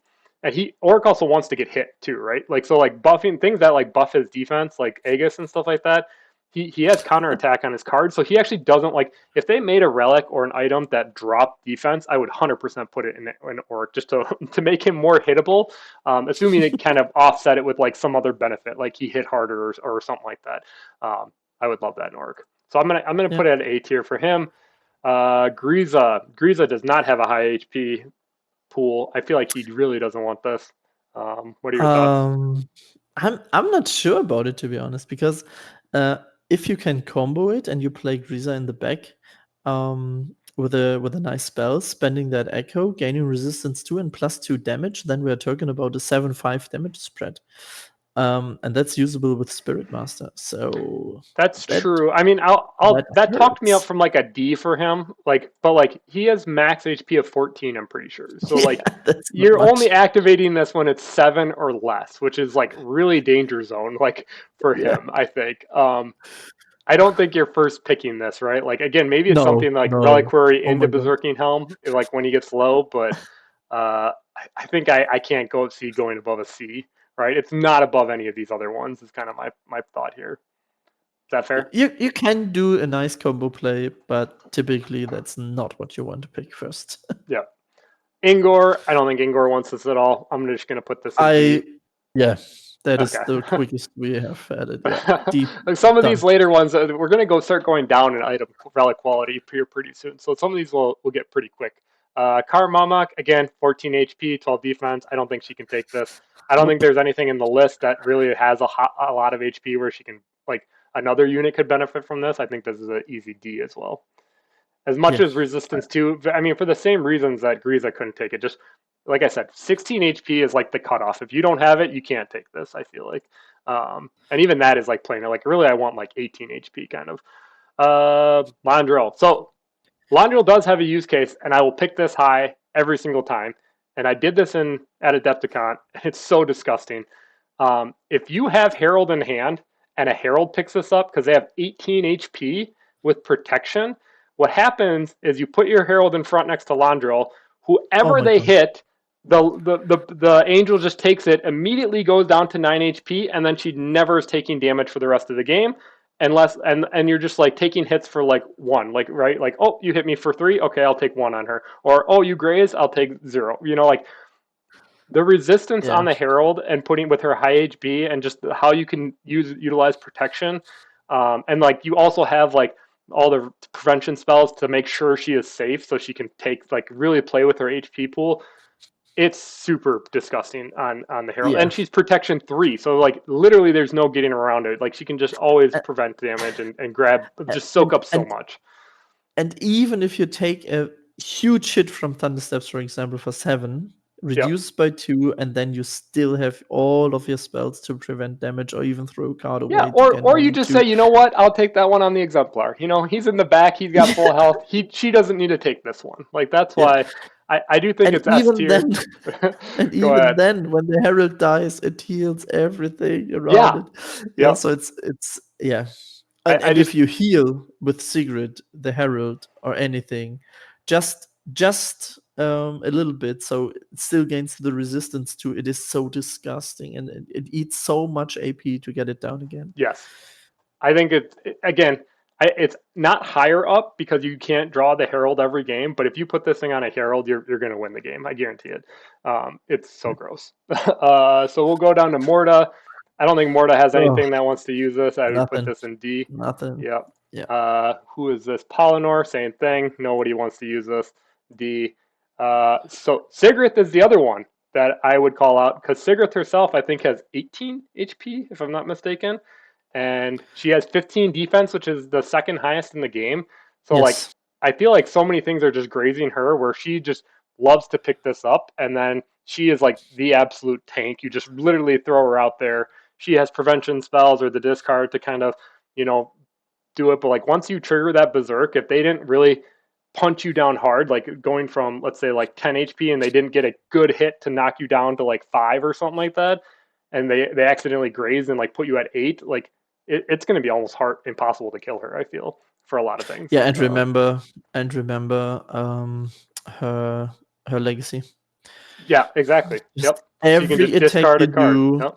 every attack you do just has the chance to Yeah, get a hit that's a back. great point. So I hit her with Landrill. It goes from 5 down to 3. She discards a card. Now she's smacking back, you know, another Seeker that hits that 5. That I think it's pretty high because of that. I would put this Yeah. on. And like I said, you're playing Sigrith probably every single game. Eventually she'll come Yeah. down. Thundersteps doesn't want this. He already Oh, has that's Berserk. Oh, go interesting. ahead. Yeah. Do you agree? I Yeah. mean, I feel like this is not doing enough. Just the resistance to want to go into the Thundersteps. I feel. Uh, I I mean, would maybe go you to could move it to C, to C. be honest. Okay. I don't think it is D because he has some benefits with it. I mean, resistance 2 if he's berserking anyway. And then you have things like Die Hard, and then you have to hit him again. Maybe you already used your big hitters.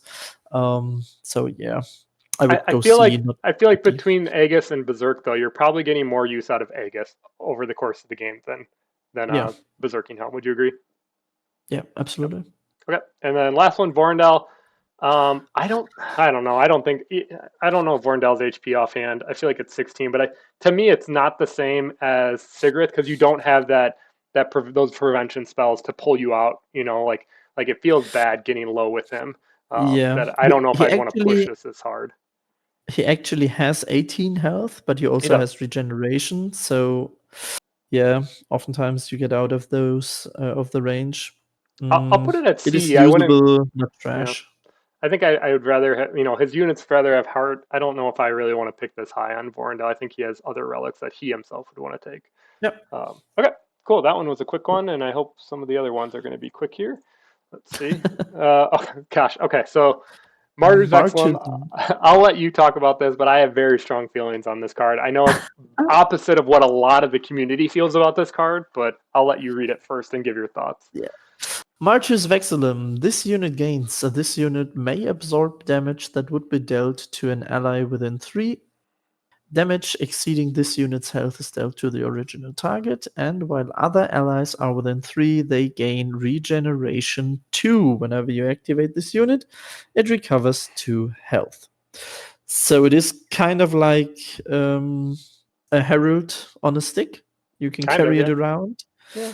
and you also have the regeneration buff. Which is quite nice, especially in defensive strategies where you can distribute the damage and gain the maximum out of it. It is like a little heal for every unit that took some damage. So Yep. when I first saw it, to be honest, Pat, I thought, "Oh man, that's what is this? Yeah. I don't want it. It doesn't do anything for me." I agree. But Yep. the more I played, the more I saw the potential in it, Yep. and the more I felt like if you can hold your line and put up a defensive setup online, then this is incredibly Yep. good. I I agree. When I was a new player, I hated like if you were going in that top deck mode. Oh, I'm gonna see what I get. You flip this, you feel bad, right? Like and I feel like a lot of new players see this card and they're like, "Well, this isn't great." But I think this might be in contention for. It's this and boots are to me are the strongest relics in the game, and the reason being is that this game is so in its current state. I should say you are so heavily rewarded for focus firing and taking units off the board.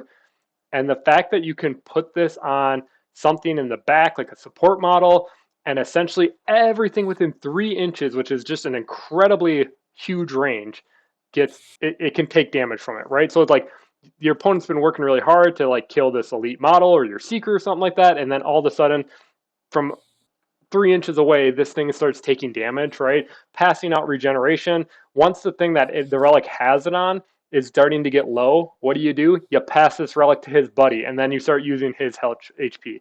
This is to me is like why Landrill is so strong, and I think a problem.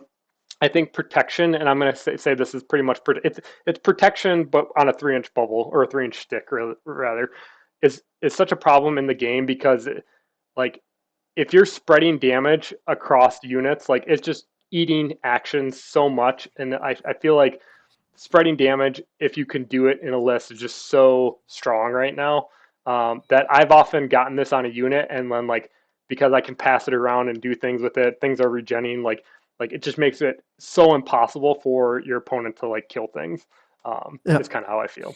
And I've had this win games, right? Like just they need to get 10 more mastery, kill your seeker. Oh, this is on Auric now, and you have to do 20 damage to kill anything within Auric because Auric has full HP or something like that, right? There's just like a lot of use cases. So we'll hop into the tier list. I think I already spoiled it for Auric, but I think this is not as high as Boots, but I would put this, pretty high up there. I probably would put it in S tier for Auric. Auric has a lot of HP. Not a lot of times people want to punch Auric because he has counterattack. So like in situations where you can get this on Auric and then start taking damage so they're not killing your other units, like your I don't know your knights or your crossbowmen and stuff like that. It's really strong. Um, yeah, I like Yeah, this a lot on Auric. I don't know. I think same goes for Grisa. Yep. I would put it in A probably because sometimes you just don't ball up that much, but it has regeneration. You can distribute the damage again. You can cast spells with them, and yeah, Yep. that's I amazing. should say if you are operating your list in a very much like a frontline, backline kind of setup, right? Which like Oric does. I talked about how he has like crossbowmen, shamans, priests in the back shooting through the front line, which is like Oryx, Knights, Gorehorns, and stuff like that.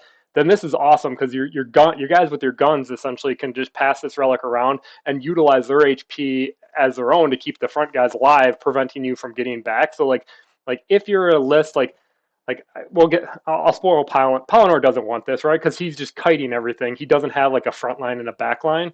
So it's Yeah, not as high. But anything else where you have like support models just kind of sitting around doing nothing, this is awesome to just tap into their HP and begin, taking damage on them, and putting damage not where your opponent wants to put it. So we'll go here with Ingor.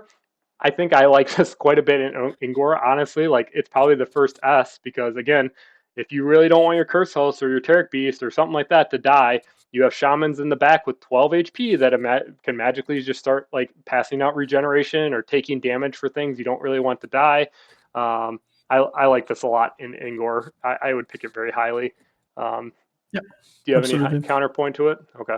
No, no, absolutely. Oh, Kar-mamok probably wants this. I don't know how high, just because, I feel like a lot of times the way you want to fight Kar-mamok is to kill her. So, like, if you can put this on something and it give Kar-mamok more HP, essentially, it's probably pretty strong.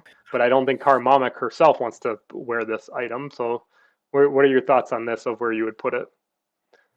Yeah, the problem is that there aren't a lot of units that are really resilient in this color combination. So Yeah, I would guess it is not higher than a B, to be honest. yeah, I was It's kind of thinking the it's same way. I didn't know whether above or below. I mean, I you I run shaman still a lot in Kar-mamok, and this is like the most ideal item for a shaman. 12 HP, just so much to yeah, tap into. But I would agree if you're not hitting on a shaman, maybe she doesn't want it on the rest of her stuff as much. yeah. This is Laundry. this is probably one of the strongest items in Landril. Yeah, I think I would even put it above the Aegis. yeah, This this was a completely broken back when you could daisy chain protection because you would just put this on Landril and everyone would hug Landril, and then wherever the damage came, you'd transfer it to Landril. Landril would transfer it to wherever she wanted to go. It was just ridiculous, but I still think it's so good because of the regen too, right? Like, regen of everything in that little brick is just super strong. Um, but yeah, it also, like, you can put yeah, these on priests and pass them around, and now you're tapping into the priest H pool. I think it's probably the highest relic in the game for Landrill, unless yeah, you disagree. Okay. Morta, I think, again, Morta likes this just the same reason why Oric likes this, for keeping things alive and kind of making your units quote unquote evasive. I would put this as S. And if I'm anchoring this conversation, please come in and stop me and, like, no, no. tell me if you. Um, I'm not quite sure. Yeah, yeah, probably it is S. Because you also have the creatures with persist, Yep. and you can take that damage, and then you exhaust it, Yeah. and There. next step you have the regeneration again. Yep. On the next turn, they gain the persist back. So yeah, this is a get Yep. out of jail free card, and you can pass it to another unit with persist, Yep. and then do the same thing all over again. And Morida can provide those archers, for example. She Yep. can even search for them, put it on, and then just absorb and soak damage. Yeah. Morta is shockingly very. Her units are very sticky. Like, it's really hard because she has, like, phasing that she can hand out, persist, resistance. I mean, like, there's spells that Yeah, she can just like negate things, right? Like it's actually really hard to kill units in Morta, just because of all her toolkit. who is this now? Polynor. We talked about how Polynor. I think this is below Berserking Helm. Honestly, I don't think Polynor wants this at all.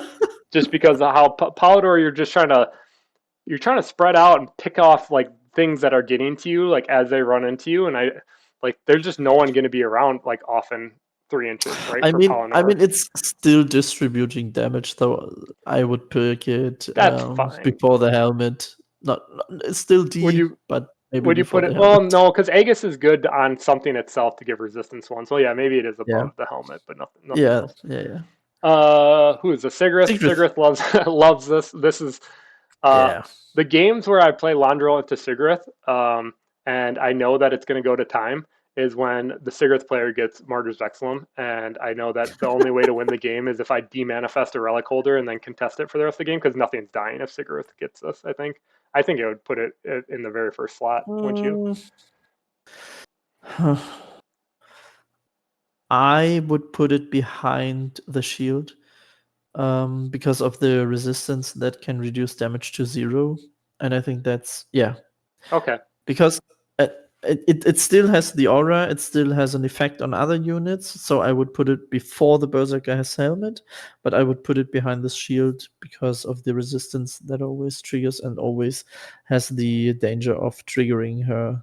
That's fair. Her I feel like behavior. all three of these are kind of draw dependent. Like if you have a bunch of crossbowmen and priests, I think I'd rather have Martyr's Vexillum than like Aegis. But if you drew a lot of your like knights, exemplars, frontline stuff, then then I would rather have the Aegis, right? Is kind of my Yeah. thought. Thunder Steps doesn't really want this. You have shamans again, so maybe it's like a high D, but A like high D, the only D. using this to like on a shaman to save Thunder Steps and get it is great, but like I think you would want everything else above. Maybe I don't know. Are we sure about Berserker? Maybe Berserker Helm is. Would you put this above Berserking Helm? Yeah, yeah, because it is. But is well, Um, maybe Berserking Helm is right, and then there's other stuff down there. okay. We'll keep it there. Oops. And last but not least, who is this? This is Vorendell. I think Wonder. Vorendell is pretty high on this, right? We talked about how he wants to brick up. Um, I would probably put it there. Maybe this is S tier for him as well. Would you agree with that? Mm, Since a lot of units can be damaged via some of his spells to gain free attacks, I would rate it S tier because of the regeneration 2, which is exactly the damage they Yeah. receive when you use his spells. So yeah, I would go S Or tier. like the persist too, right? Everything has persist, so like you can persist it, keep it alive, then next round maybe activate it, get health back, spread Yeah. damage, so those persist models stay alive. Like are utilizing. Yeah, I think it's a really strong relic. I think it's one of the 2 strongest relics in the game. All right, we will keep trucking along here. I think we're a little more than halfway through, hopefully. Reaper's Edge. Ooh, shiny. Oh, shoot. All right, why don't you go ahead and read this one? A Reaper's Edge. This unit gains Melee Expert 2, which means while performing a melee attack, this unit gets +2 damage, and it also comes with Essence Binder 3. Whenever an enemy is defeated during this unit's activation, you gain 3 Echo. Non-Seeker enemies defeated by this unit are banished. Yeah, it is an increase in damage. It is an increase potentially in Echo if you manage to defeat an enemy. And the last sentence on it is most of the time not as important, as only few seekers or a few factions have Yep. the opportunity to get something back from the discard Yep. pile. But I think it's only good, for example, against Morida when you want to get rid of those Yep. skeletons and spirits, for sure.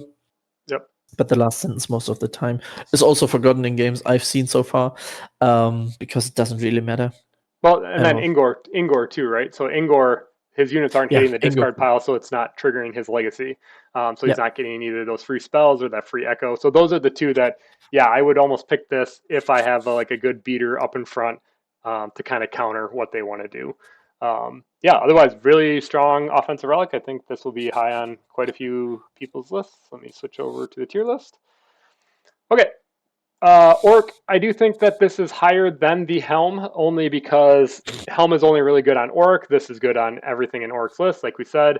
I said previously, Auric has a lot of ways to generate additional attacks, whether it's through battle cries or Trial of Stone, Adrenaline Rush, Valor's Command, those kind of things, counterattack. So this makes it go the extra mile, and for that reason, I think I would put it S tier, probably above or below Berserker's Helm. Mhm. Or sorry, below Marty's Vexillum, but yeah, actually, you know what? Maybe I would put this in Auric above Martyr's Vexillum. How do you feel about that? Mm, I trust you on this one, as I'm really not the Auric expert, but I I mean, can totally see. I play Auric because I want to live the dream and just like do crazy wombo combos, and this enables that, right? So we're gonna put it ahead of it, but maybe Martyr's Vexillum is just the smarter play all the time. Griza, I think this is a no-brainer, right? It's on Super Griza. You're high. using the attack through him. Super It's high. benefited. Yeah, so probably is it better than the defensive stuff? I feel like Yes, it is. Okay. How much? it Like is. it's very As first? you can, I Okay. would put it first, as you can distribute the attacks. Okay. You can just distribute attacks. The damage spread goes so high, and you gain additional echoes. So I think this is one of the best relics for Griza. Okay. All right. That's fair. Ingor, I think this Igor. is pretty high because you have a lot of battle cries, like I said, but at the same time, you don't have a lot of things that can pick up. So the only thing that this would go on is Thrice Murder or Dead at Arms. Actually, because of that, it's probably below Boots, where it should probably be. Yeah. And honestly, most times I just want defensive relics that just like you don't have problems doing damage in Ingor. Maybe I would put this like I would below put it B. Reliquary. Yeah. Yeah. Okay, that's fair. Cool. Kar-mamok, I think, really wants this, right? Because she has a lot of spells that are generating more attacks. Adrenaline Rush, you're duplicating it, right? Or reverberating, so like to Yeah. just generate a bunch. I think it's pretty high on her. Landrill, this is, I mean, she's okay with it, but I think that it's still Yeah. not better than any of these other things. So it's probably B. Would also And go for B. Yeah. um, let's see, what do we hear? Morda Morda. I think so. We have really wanted. yeah, I think she does. Would you maybe high A above Reliquary? Because it's on Dead at Arms, it's on Thrice, it's on your spirits, Cumberland Shades. Umberland Shades. Um, you want it on the new Onslaught guy, Kingship. But I think that's pretty much. Oh, and then maybe like a Gateway Guardian. So I think it's pretty high, but I would definitely pick the other. I don't think it's S tier, right? It's not going to like win you the game because it's just making little things kind of punch up a little bit stronger. We Mhm. have Polynor. Polynor doesn't want this. Does it have melee units at all that really like? Not really. They Is have this the another? Bahikudin, but they are not that good. You don't want a No, relic on no, the not really. Behemogen. I guess the only place is like maybe like what is that Empower guy that is? Um, Oh okay, yeah, the Akazan, not the Shield the Mage, but the other one. Enchanter. The spell Is it circle. in the Enchanter? I don't remember. I still think it's like D range. I think you probably want. I mean, maybe because you are such like a glass cannon, you maybe it is a little higher, but like, maybe it's like here. See, what do you think? Yeah, see, sounds about right. I mean, yeah, I think I'd rather have against a the resistance one on if I can't you don't get want to be in melee. yeah, you don't. Okay. Even your stuff that's meant to melee, you don't really want to be in melee. You only want to go into melee like when you're gonna kill it, right, or something like that, so that you're not staying engaged with it. Oh, Um, it's the battle caster you mentioned, right? Battlecaster, yes. Yeah. Okay, on Sigrith, Sigrith has a lot of. This is gonna go a lot further. I think this is above Heart, but I don't think it's quite. We have too many in S tier for Sigrith. Yeah, Maybe maybe look at that. Reliquary is down. Sigrid and Londriel can Yeah, use most of the relics efficiently, and that true. makes them Are strong, probably. are we moving Reliquary up and then this to S tier only because you benefit it when you use the Legacy to discard a card, prevents Yeah, damage and swing back, or prevention spell? Yeah, it probably is this. Isn't and I mean, Reliquary gets bumped? an attack with Smite and Yeah, the Essence Reaver almost guarantees your 3 echo. yeah, So yeah, yeah. I mean, not like she needs Echo with Priest in the deck, but yeah. Thunder Steps really wants this. He has a lot of spell.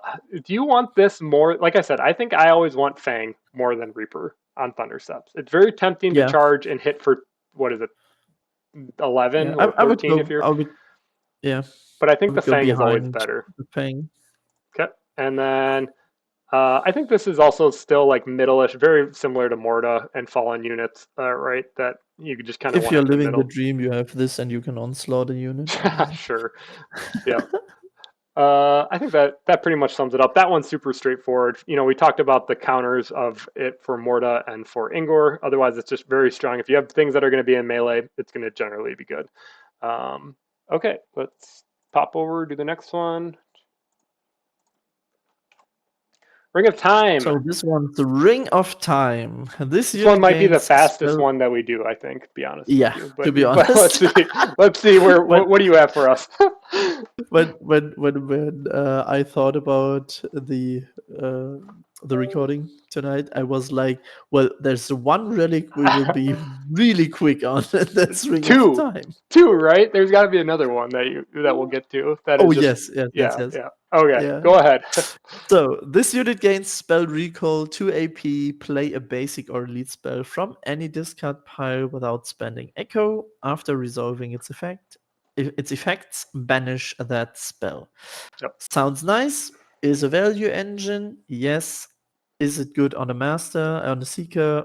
Probably not, because you want to use the AP on other things than casting a basic or lead spell from any discard pile yep, to have more impact. So when we talk about the Ring of Time now, we specifically talk about being effective on the Seeker, on every little unit that doesn't cost much, that yep, stands in a corner and just generates virtual echo by casting spells. Then it is absolutely fine.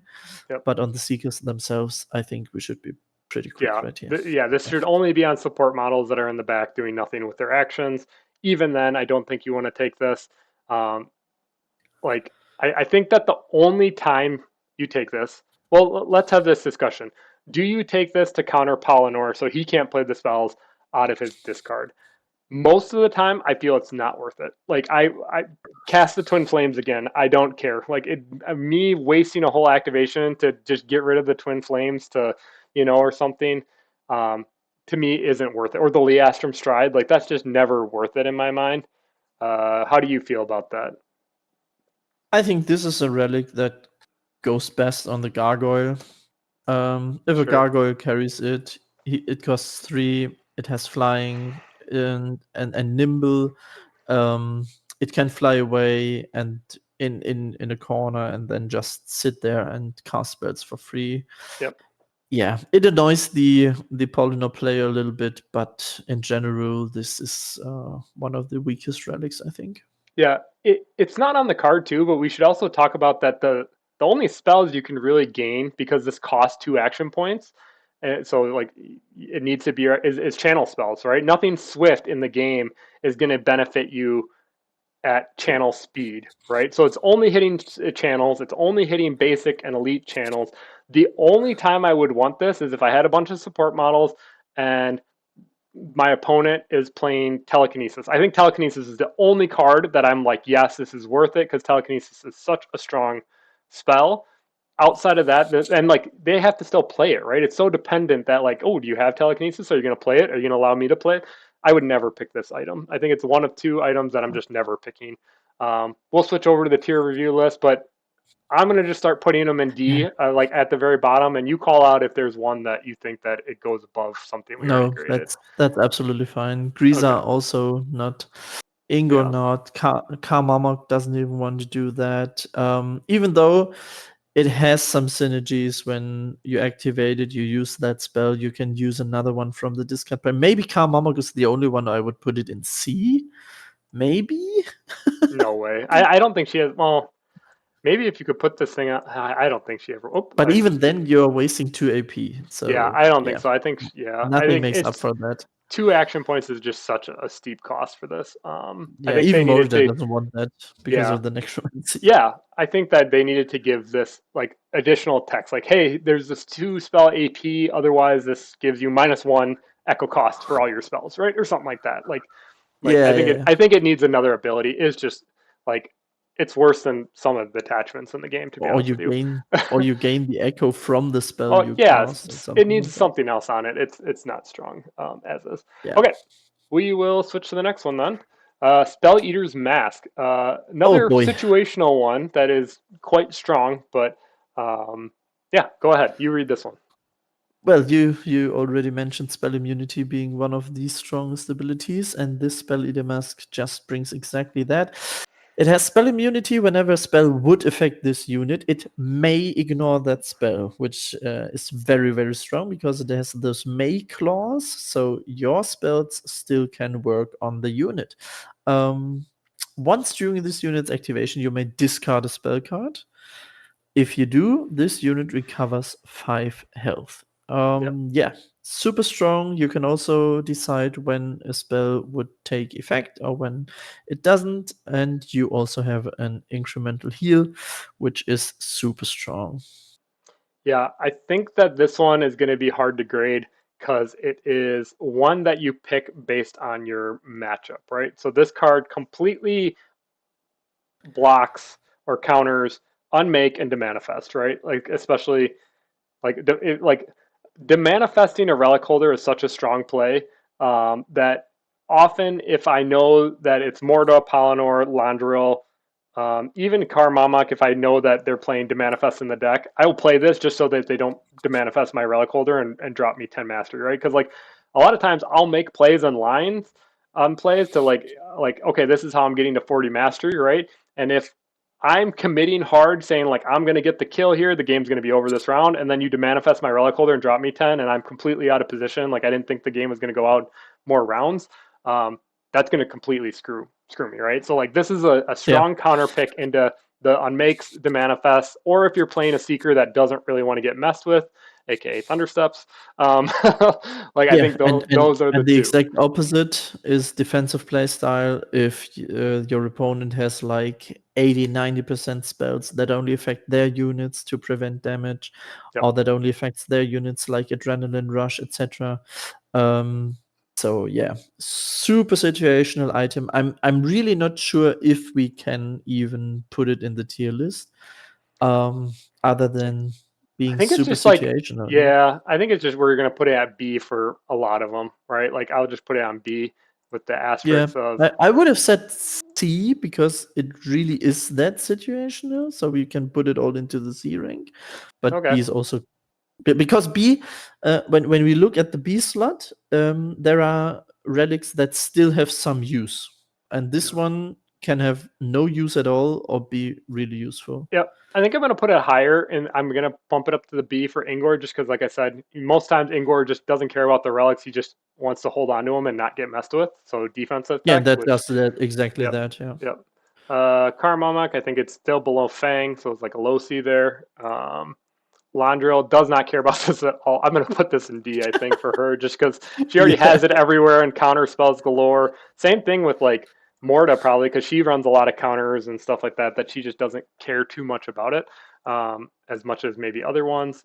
Who true. is this? This is Polynor. Polynor also has Polynor. counter spells. Polynor probably Um, likes it better than Reaper's Edge, but I don't know about Aegis. yeah, repossessions. It's not Yeah. great. Yeah, C here, and then Sigrid. oh, I'm gonna Thundersteps, put it up same. higher in Thundersteps.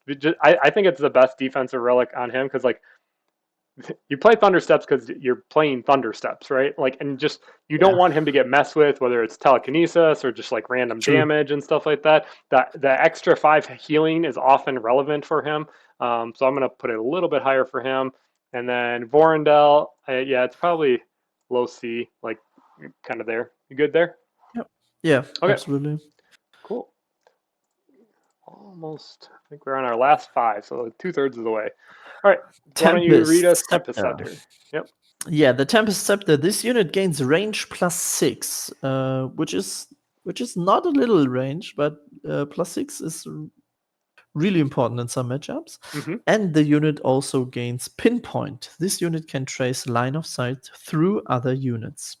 Whenever this unit performs a ranged attack, it resolves a free ranged attack against each unit through which line of sight was traced. Um, Interesting and you have to play your position to gain the most out of it, but having range +6 is also such a huge benefit that some of the Seekers just want this to Yep. be able to attack via range attacks, Yep. which can be really amazing. Yeah, I think that's Especially, often. Oh, go ahead. sorry, especially together with pinpoint and those additional attacks against some death ball tactics, this can be Mhm. quite useful. Yeah, that's really the main reason why you're taking this. I feel like is for the +6 range is really strong. I think that this on like shamans or priest or even like crossbowmen it's okay on, but like it doesn't do as much as like double shooting, like things that can shoot 2 activations, right? But like a soul whisperer really likes this, or things that have higher like value attacks, I guess is kind of my point. Is that what I find often I like Tempest Scepter on. Yeah. Okay, we'll switch over to the tier list. All right, we have Oric. I think for Or Oric, you do have Crossbowman, Shaman, Priest, but I'm pretty low on it. I think if I would put it at low B, to be honest with you. I just don't yeah. think, like, if you can get on a Crossbowman, maybe you can draw a line of sight through 2 things, and it extends his range from 8 to Yeah. 14, which is often relevant, but it's not like a high pick. I think same is true for Greaser. Do you play Crossbowman in Griza? I actually, like I said, I've built Griza deck one time and I completely played it horribly, and I haven't been back to it. So, are you playing n- Crossbowman in your Griza or other range Not units? really. Not Okay, really, to be honest. Most of the time, it is just Spirit, so maybe high C. okay. Below, we'll just put it below Yeah. Spelleater Mask, I Yeah. think. Yeah, that's good. Um, Ingor. I yes. like it with the Ingor, to be honest, because it increases his range. Yep, So he also has Essence Binder. He can do some additional attacks. As we mentioned earlier, Ingor is some seeker that can spread a yep. lot of damage. So I wouldn't put it in S, but below the boots, maybe on Yeah, low I was A. gonna I was gonna bump Reliquary up, I think, because now that I'm seeing his board a little bit more, I just like taking Reliquary to stay open, right, quote unquote, to see like situationally what is gonna be good. And then Yeah, Scepter is really good on Deadeye Archer. You're extending that 8 inch range to 14, and then half of that is 7 to do the +1 damage, so that's really good. And then he's all yeah, about that's a AoE good damage point. anyways, right? So if you can just get it extra chip damage here and there, great. Yeah, I like Yeah, it. also on the ambush archers, this is Yep. quite nice. 16-inch range or 16 or sorry 18-inch range on the 18, ambusher, 18 and inch range with and pinpoint. Yeah, same with soul whispers, yeah, which is they already have pinpoint, I think both of them, but yeah, it's strong. yeah. Kar-mamok, I don't think this is very high. I don't think she has very many range units. Maybe like Sektar, the unique, I see people running with her to try to like, but I don't know if that's reliable. You Mm, could also give this to I mean, Kar-mamok range 6 on a huge yeah, base that maybe can do some stuff, but that's oftentimes the way I play it because Kar-mamok can stay behind, can activate very early in the game, and then you have the reverberate. So I yeah. would rate it. Make I give would her even rate it higher than the heart and the Vexillum. okay. So you keeping her safer while being able to utilize just the 6+6 range to do range attacks and reverb off of her like adrenaline rush and stuff Yeah, is kind of what you're talking about. exactly. Not so much utilizing the additional attacks on multiple units, but just giving her a range attack is good. Yeah. Um, Londril, I feel like this is okay. Most times you're just shooting what's kind of in front of you, and so you're not positioning enough to be able to get multiple attacks, right? And Probably not. sometimes when what go ahead. No, probably not. I was just Yeah, agreeing I to what you're saying. yeah, and I think that sometimes like maybe a Pawnor sets up and is shooting you down and you have to go into them. So like this on Londril or the Shield Mage kind of helps kind of do that gunfight as you're like slowly creeping up the board trying to catch Palinor or something. But otherwise, I'm not that great on. This might actually be a C for me. I think. I don't know. I think Yeah, yeah. probably. I think it is a C now that I look at the everything else. Okay. Morta. Um, I like this in Morta quite a bit. I think. Yeah, I mean Deadeye Archers. Yeah. That's it. One One of the things we didn't talk about, and like I said, I think in Ingor it's least impactful, but this thing on Thrice Murder, because Thrice Murder says whenever you hit, you energy drain 3 HP. So I've done it, and I've had it done to me where you line up within range 6 an attack on like 2 things, and then you hit both, and all of a sudden you're just healing like a ridiculous amount of health. Um, but otherwise, yeah, I like it on the skeleton archers as well. On Morta, it's not that bad too if you're done necromancing and you want to get shots off. Um, I don't know. Is it above like kind of here-ish B range? Do you think? Are you really ever done necromancing? Is my question, because you just If you're dropped winning it. the game, yeah. I mean, I don't know. That's a good fair point. Well, where would you put this? I'm having struggle. Are you putting it in C I range would put or it behind the sword, the sword? Okay, above Aegis. Yeah, maybe. behind the Fang. Yeah, yeah. Okay, who is this? Polinor. Polinor All loves in this. all, Anything that yeah, extends his range and gets more distance between you and whatever you want to kill. yeah. I think it's S range, right? Yeah, I can't. It's not going up. There we go. Had to do that. There. I think Yeah, that right. You'd put it there. Yep. You yeah, often have absolutely. the More movement with range is yep, more range, more good for Polino. and with like You Liastrum just want strides to and say that. TKs and stuff, you can often line up like hitting multiple things. So yeah, this is right up his wheelhouse. Yeah, you have Uh, telekinesis, you can set up things, you have yep, Liastrum Stride, you have so much yep. manipulation options. Yeah. Cigarette's really only good on priest and crossbowmen. I don't think it's really. I mean, like you have some range elements there, but it's not something you're wanting to pick. Is my kind of take on that. No, So I wouldn't. nothing to write home about in Secret. Yeah. Yeah. Thunder T-steps. Steps doesn't really want this. I Meh. mean, I've seen some cute use cases of it with like Boneclaw Raiders that can like get free moves and double shoot and get like cool lines. Especially with the discard of the 3-inch move. So like if you put it on a Boneclaw Raider, they can often line up hitting 2 or 3 things, which is quite cute. But I feel like most cases, or on a shaman, it's nice too. Your support that is done battle crying. Maybe You better can, than the Helm. yeah, probably, yeah. And probably better than this too, because we talked about how we only want Vexillum on Shaman, and the fact that Scepter is not good on Boneclaw Raider and the Shaman might be enough to put it Yeah, above that. But yeah, I think that's good. cool.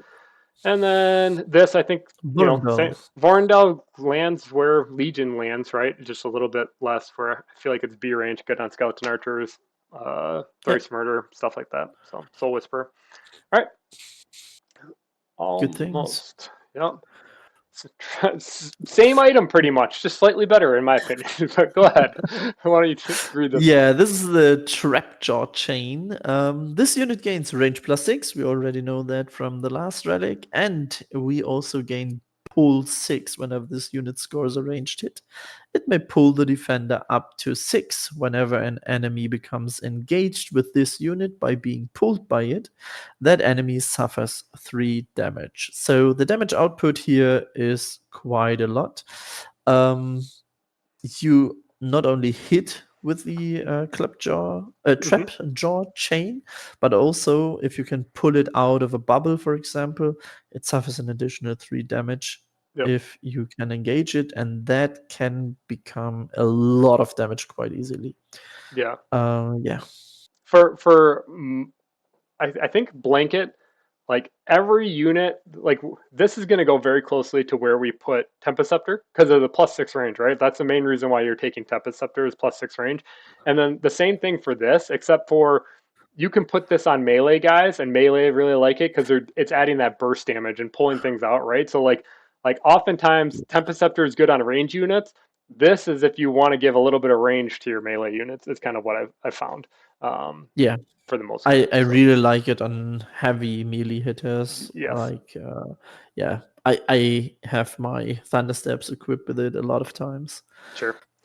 Okay, who's first? Oric. I think that Or this is like I said, Oric. It's a cute item, but Oric with counterattack and stuff like that, and like all those other units, I don't think that it's that much better than Tempest Scepter. I'd put it pretty much at the same spot. I think for yeah, Oric, just with what he's trying to do.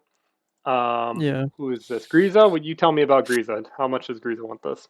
I would also rate it pretty much the same as the Tempest Scepter. Oftentimes, you don't really want to pull things to you, so Yep. yeah, It is above it or below it, quite you think? difficult. Because of the damage potential, I would put it slightly above. Yeah. Yeah. Okay.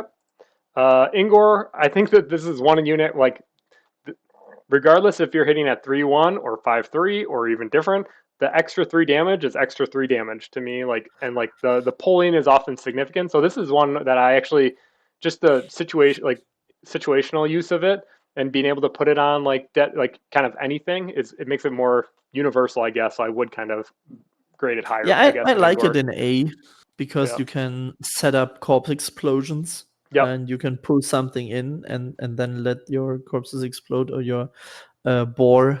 And yeah, it Yep. maximizes the damage pretty quickly. Yep. So I like that one. Pulling things out of position so the rest of your stuff can like swarm it and just murder it.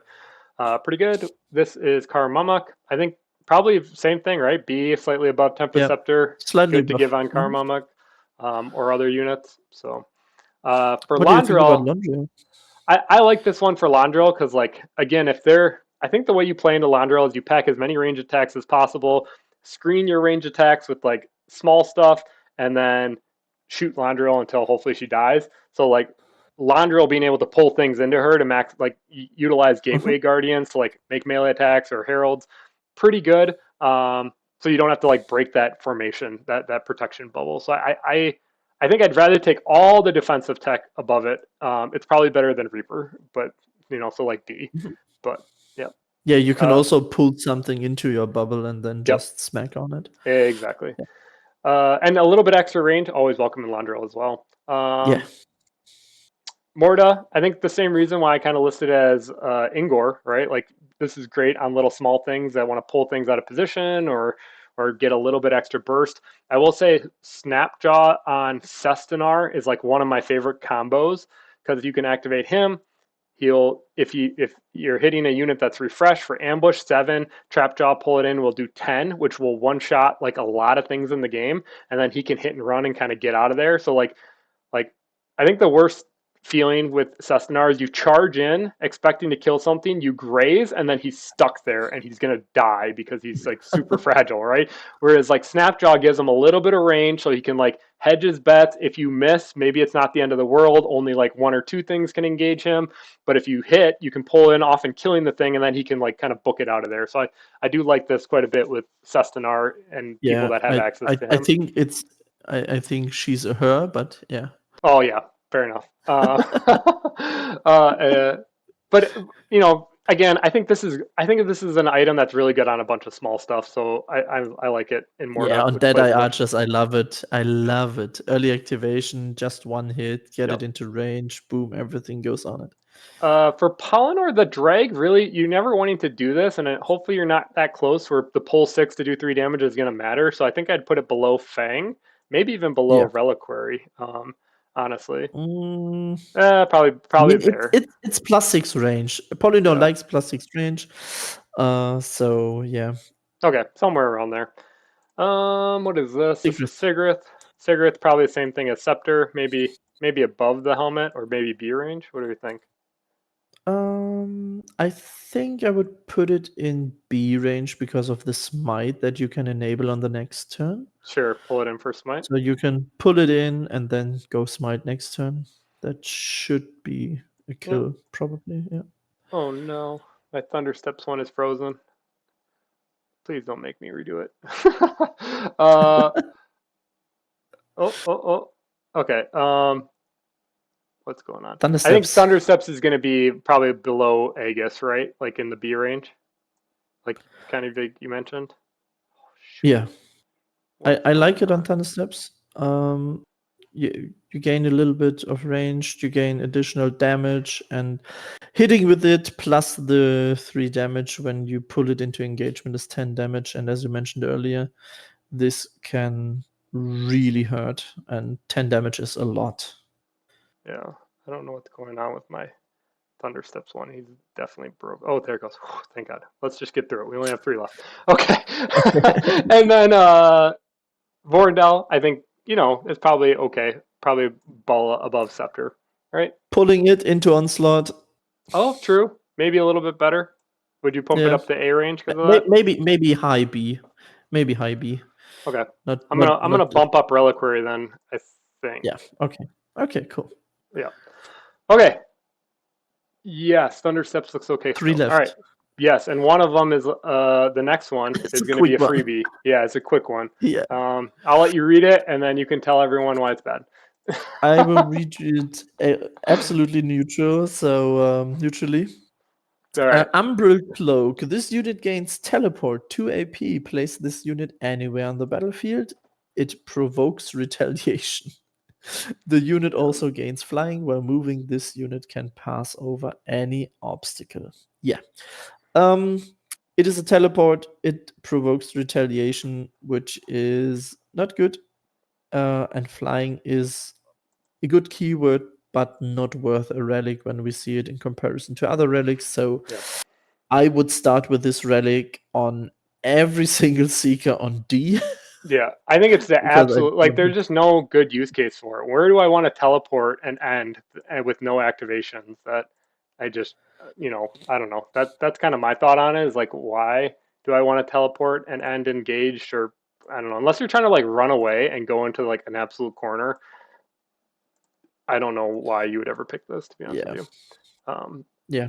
and flying is just not relevant in this game. I feel like I it's not I that great of an really ability. hope they change this relic, especially because the Ring of Time, I can see still some use to it. And Yeah. there are quite some shenanigans you can do with it, but the Umbral Cloak, I don't see any use at all. Yep, same here. I've never picked it. Only time I've taken it is when I'm trying to top deck and I accidentally get it. So Yeah. unfortunate. All right, Veilpiercer, go ahead.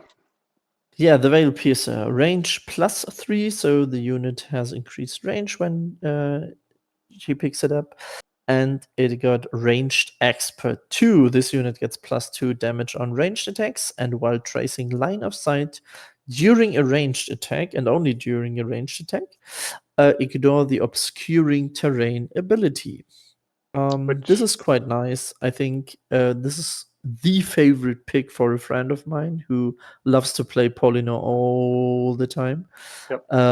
If he sees this on on display, he always snaps it immediately. Sure.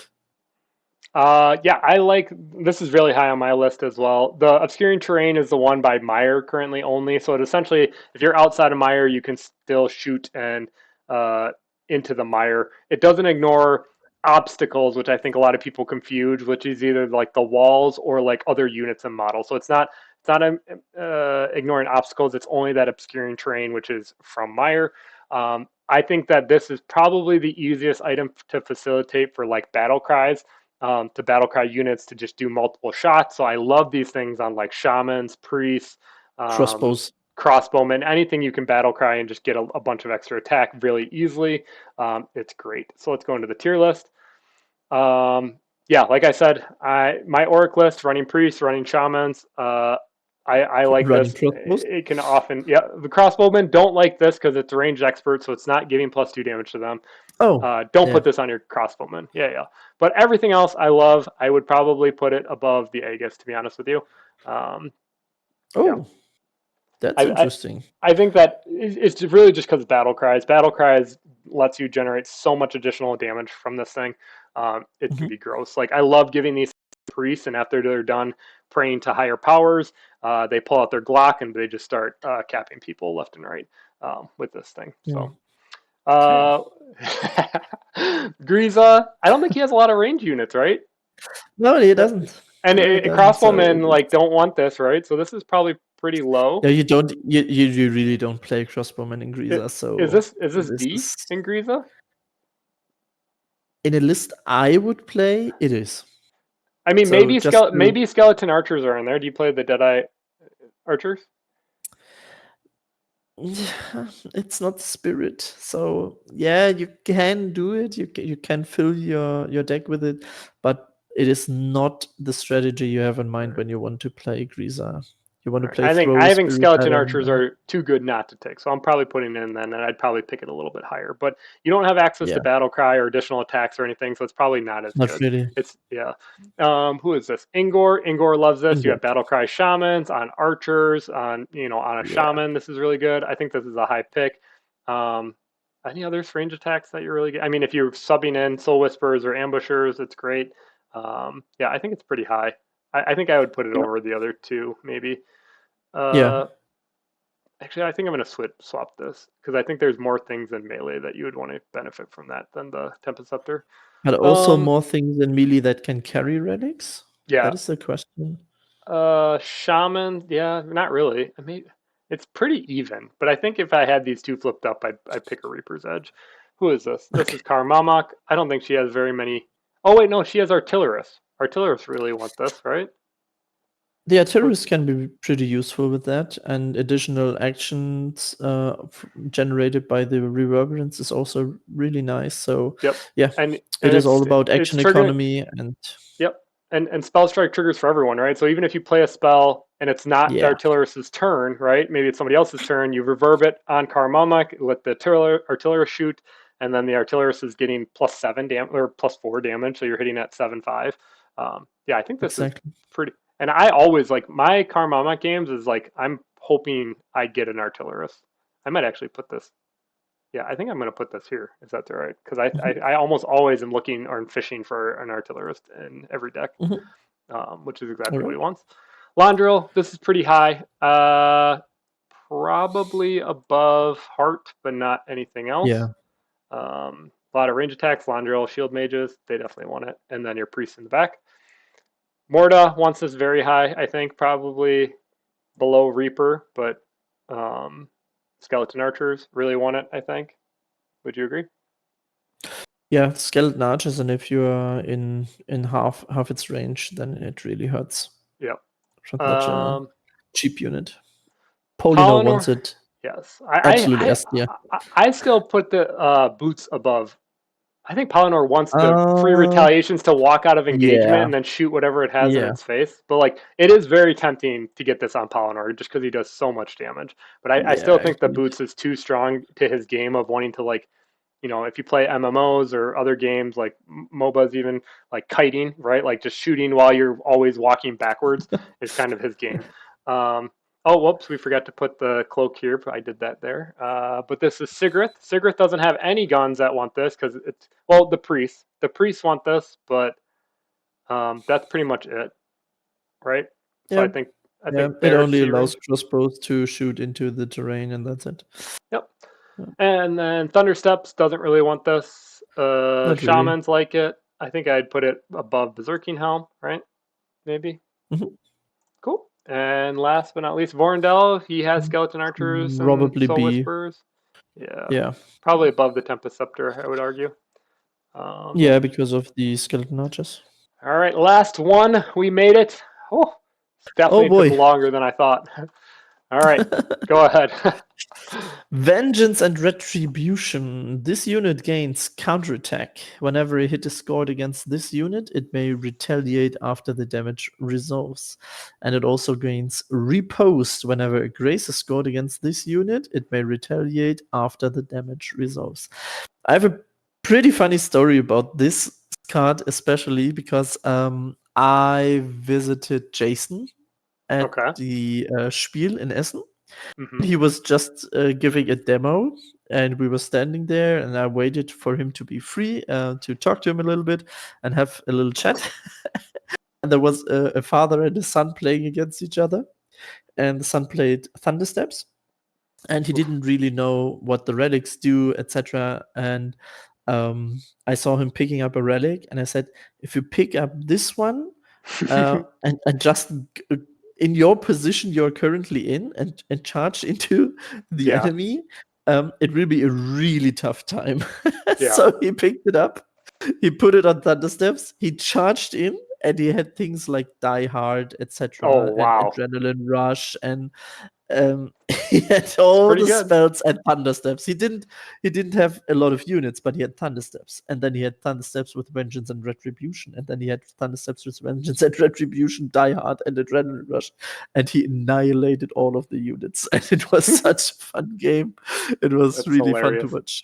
Yeah. Yeah. That's what So hooks people into the game, right? That's like, I feel like they should just like make all the demos like just thunder steps into like, I don't know, cigarettes or yeah, something like that. I feel like it would go over better. But yeah. then I don't know, Polynord hooked me into the game because I was like, wait a second, there's counter spells in this game. So, but like, yeah, Oh, I you're guess it, such a player, right? A blue yeah, player. Oh my exactly. god.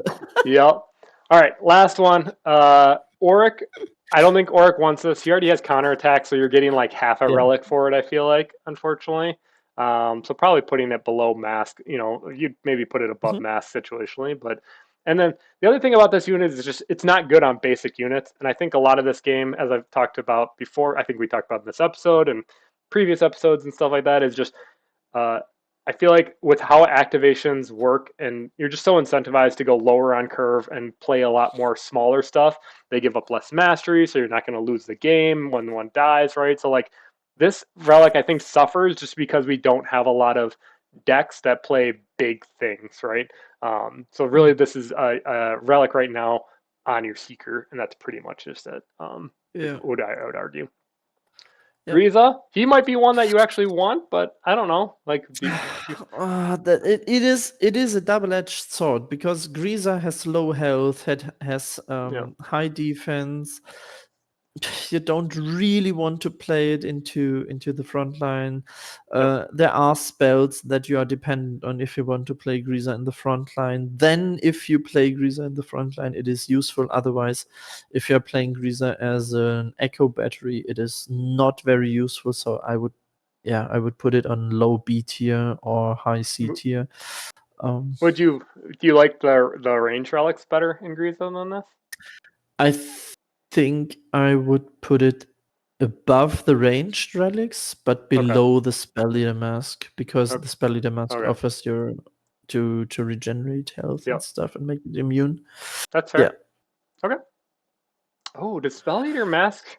No, it's only when spells, right? Right, are played Yeah. for his. Only when Okay, you so discard a spell. Spell Eater wouldn't proc his legacy to do damage equal to the Echo or whatever. Yeah, that makes sense.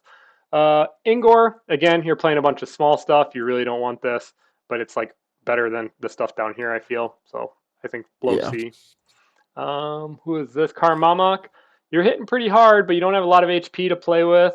I feel like the defensive stuff is probably better. Again, I think it's probably below mask, right? Most times, like the matchup Yeah. dependent. Maybe it's above match if there's not really any spirits. Like if you're playing into like I don't know Vorendal, you probably you're trying to dodge on make, but other than that, you really don't care about Vorendal spells. So maybe you take this. Mm. Uh, Londril does not care about this at all. This is probably You only gain half of it anyway if you put it yeah, on laundry. yeah. I just don't think she wants it. Probably below mass, to be honest with you. Same Yeah. thing with Morta. She's playing a bunch of little stuff, so maybe C range down here. Um, Yeah, it's better than Spelleater Mask. yeah. Yeah. This is Polynor. It does. He don't. you He don't want to doesn't get want to caught be in in maybe. Polynor. It's No, not really. probably again like down here with again because you have to be in melee, so it's probably on same par as like Reaper's Edge and stuff, right? Yeah. That's kind of my thought there. Sigrid. Sigrid is a good one. Mm, She's tanky and will definitely do some damage. You yeah, can like I would like put it in A. I yeah. think it's not S tier, Above but it is. It is. Oh boy, I th- yeah, it really hurts if you can yeah. deny all the damage. If you can prevent it, then Yeah. you gain the So double you're hit. double swing back, yeah. So it's probably Yeah. pretty high. Maybe it's above Reliquary. No, because Yeah. Reliquary enables your legacy, so it's probably below Reliquary. Right? Why it is? Um. Reliquary gives you higher hmm. defense, so they graze more, so you can take less Yeah, damage, I was discard, and just I was just thinking about would I trade the reliquary for these for the daggers if it is in the layout. after they grazed you, and then you can do the double swing back, maybe. But Yeah, probably only to, then. to like Yeah, to yeah, kill something, yeah.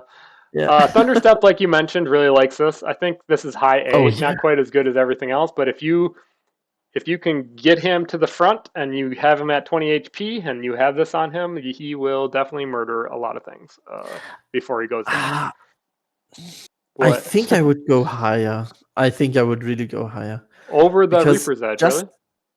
yeah, over the Reaper's Edge. Because he has so much damage anyway.